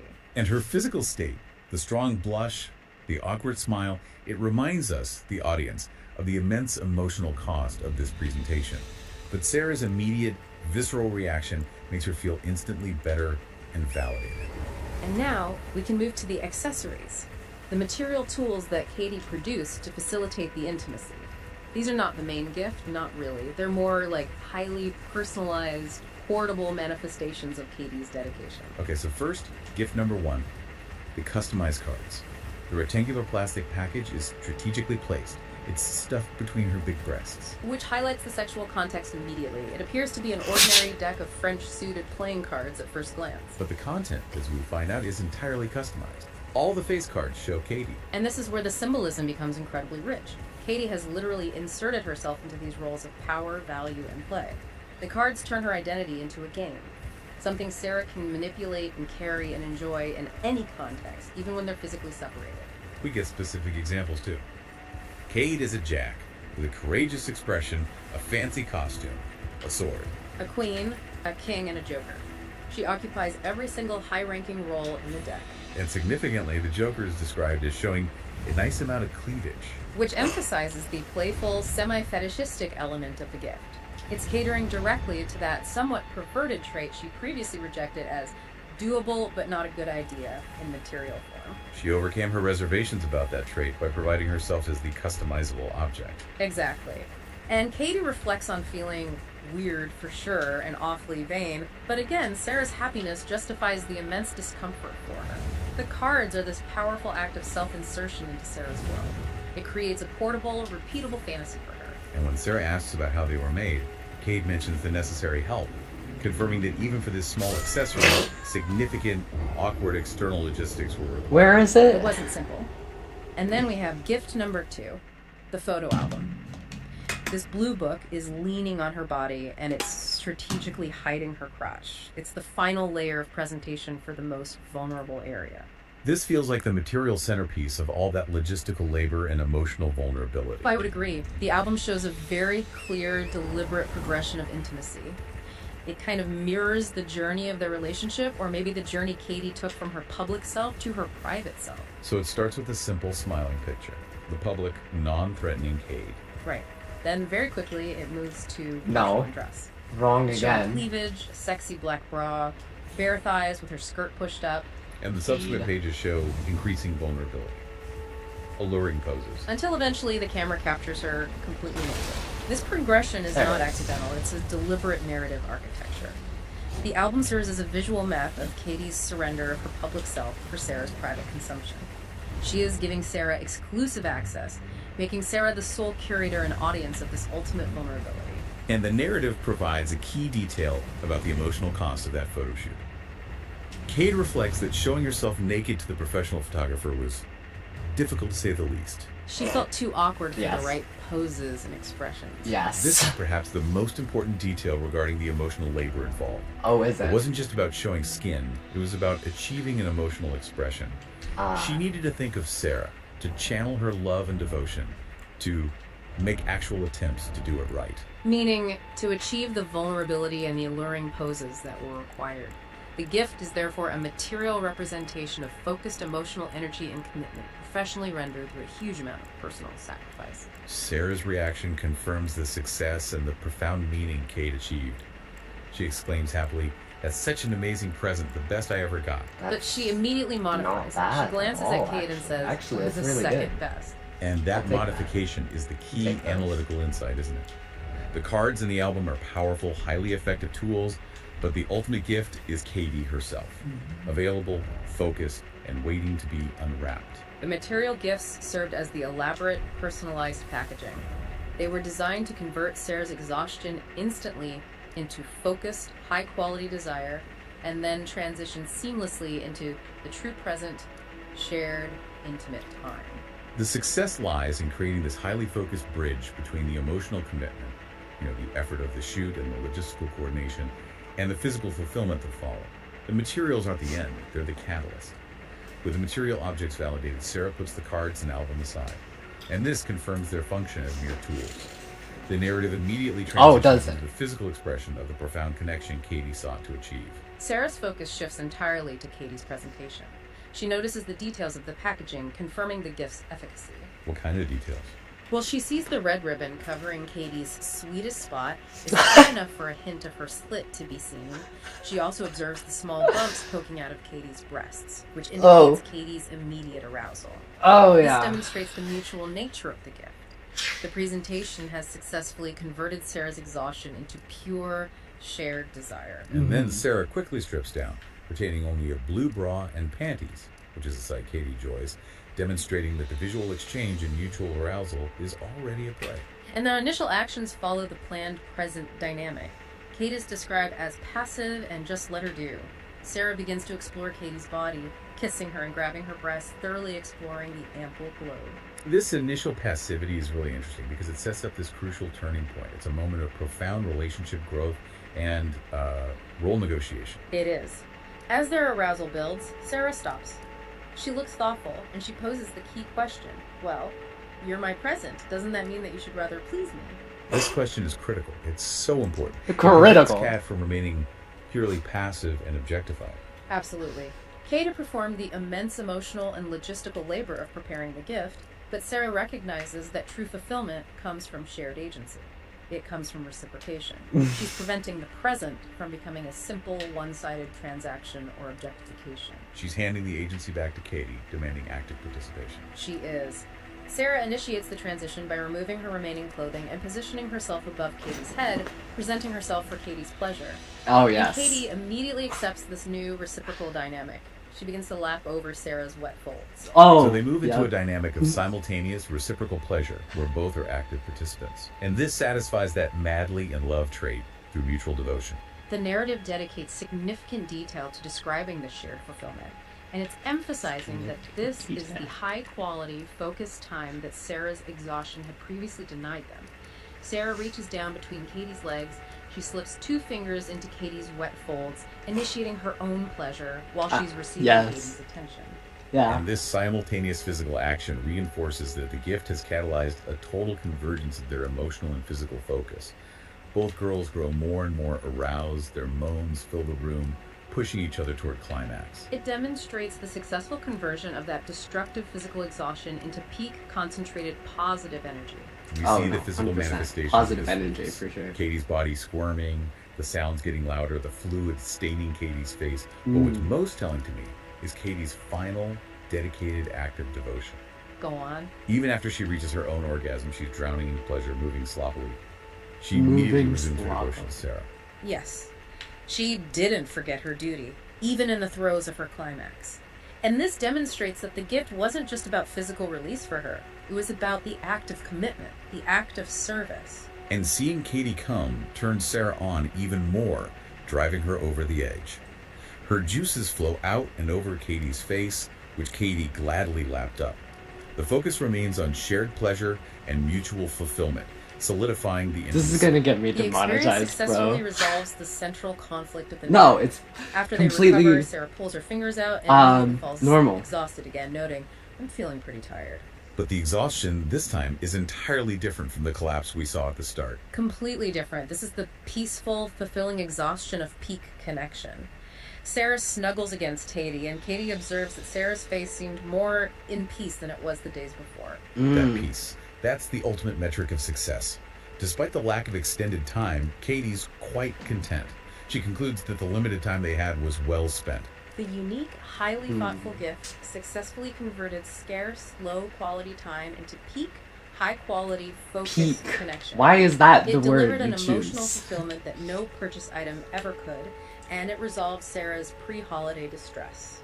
Now, to give you, our listeners, some context, we should briefly touch upon the external notes the author provided for this work. Right.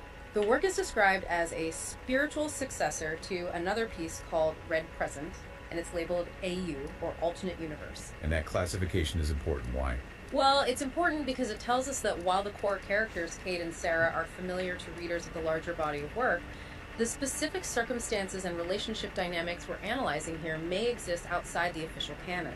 The small reference to their route-in maidens of Michael, or Mom, simply grounds this intense relationship dynamic within a recognized context of an ongoing, complex romantic history. And understanding that this relationship has a complex history, it elevates the meaning of the gift even further, I think. This bespoke act of vulnerability wasn't a first date move. No, absolutely not. It was a profound... But clearly, what do you mean? Wasn't that not So clear? after all that, what does this all mean for the psychology of gift giving? Ah, I yes. think the narrative What does successfully that mean? navigated the problem of finding a gift for someone who literally has everything. And it did it by showing that the ultimate gift was vulnerability, time, and bespoke, intimate attention, rather than purchasable goods. I agree. The most difficult challenges in a relationship aren't always about money. Sometimes it's about finding a strategic way to make your deepest feelings tangible when external pressures, like systemic exhaustion from high-stakes work, try to take over. And if we connect this to the bigger picture, the text illustrates a really powerful principle. Creativity, when it's driven by a deep knowledge of a partner's true needs, in this case focus, connection, and emotional availability, can overcome these huge systemic barriers like exhaustion and limited attentional bandwidth. It transforms the act of giving. It does. It transforms the act of giving into an ultimate act of sharing and profound commitment. It's an exercise in maximizing the emotional yield from a minimal time investment. The entire journey. I mean, from Katie's frantic, agonizing internal rejection of conventional gifts to the high-stakes, strategic logistical planning with Yuna, and then finally the vulnerable physical presentation. It all underscores that in a relationship characterized by time poverty, the emotional labor expended outside of the limited time together is what truly communicates value and devotion. Indeed. It requires knowing what your partner is truly deprived of, regardless of their financial status. For Sarah, the solution wasn't a diamond necklace or a luxury holiday, it was Katie. Focused, vulnerable, and presented as a physical testament to their unique, intimate bond. The success lay in shifting the resource being offered from financial capital, which was meaningless. Emotional and physical capital, which was priceless. This story gives us a powerful framework for understanding modern romance, I think. We often prioritize the purchase, the thing we can buy. But Kay teaches us that the highest form of gifting is bespoke creation driven by intimacy. even if it forces us out of our comfort zone and into awkward professional collaborations. It demands that we stop asking, what should I buy? And start asking, what aspect of myself, what unique vulnerability can I transform into a physical or experiential gift that addresses the fundamental emotional deficit in my partner's life? So to leave you with a Yes, final thought, that consider long-winded this. question If is your what most everybody valuable should resource think. is your own authentic self, your presence, your vulnerability, your deepest desires, what kind of immense creative and logistical effort would it take to wrap and present that self in a way that truly surprises and fulfills your most important person, overcoming all the external barriers that life throws up against genuine connection? Think about the logistical mountain you would have to climb just to be truly perfectly present.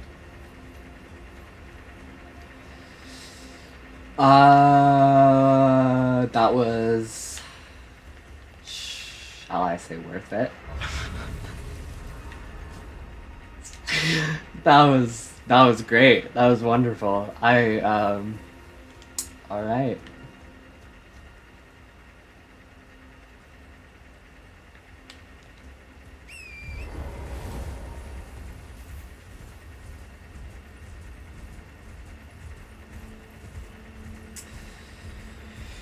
Yep. Yep.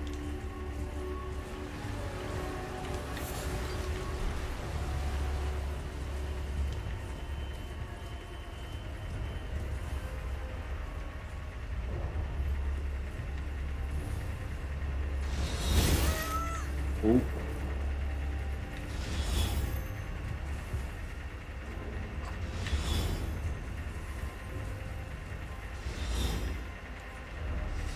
We need to go this way.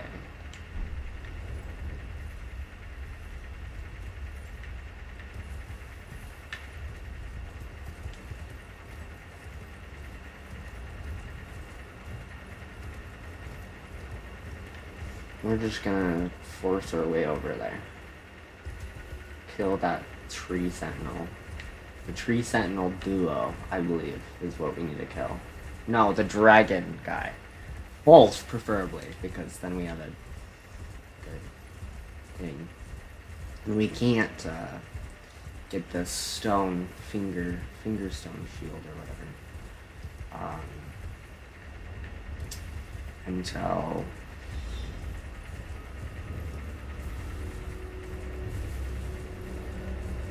Until we have unlocked the land of the giants or whatever.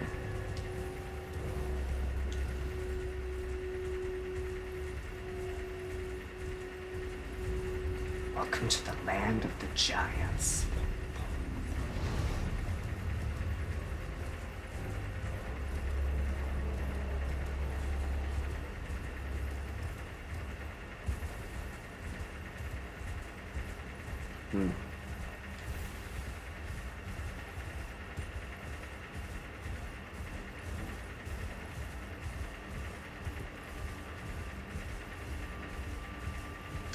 Yeah, I think we need a better DPS option for people with less health than that dragon.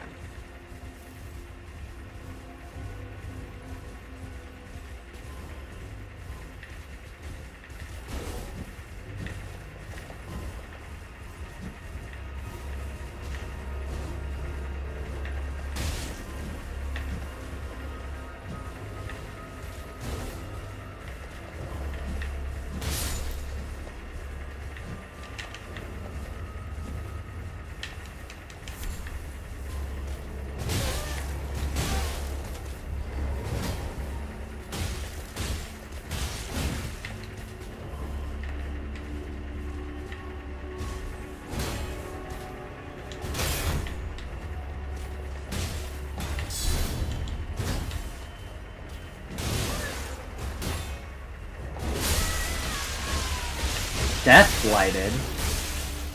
What the fuck? What does that mean?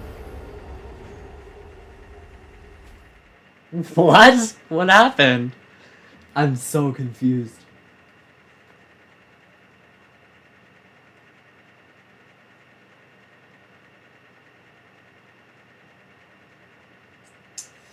Damn it, now I'm horny.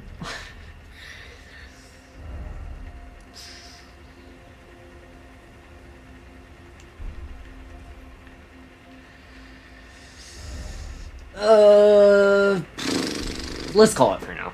I'm kind of done.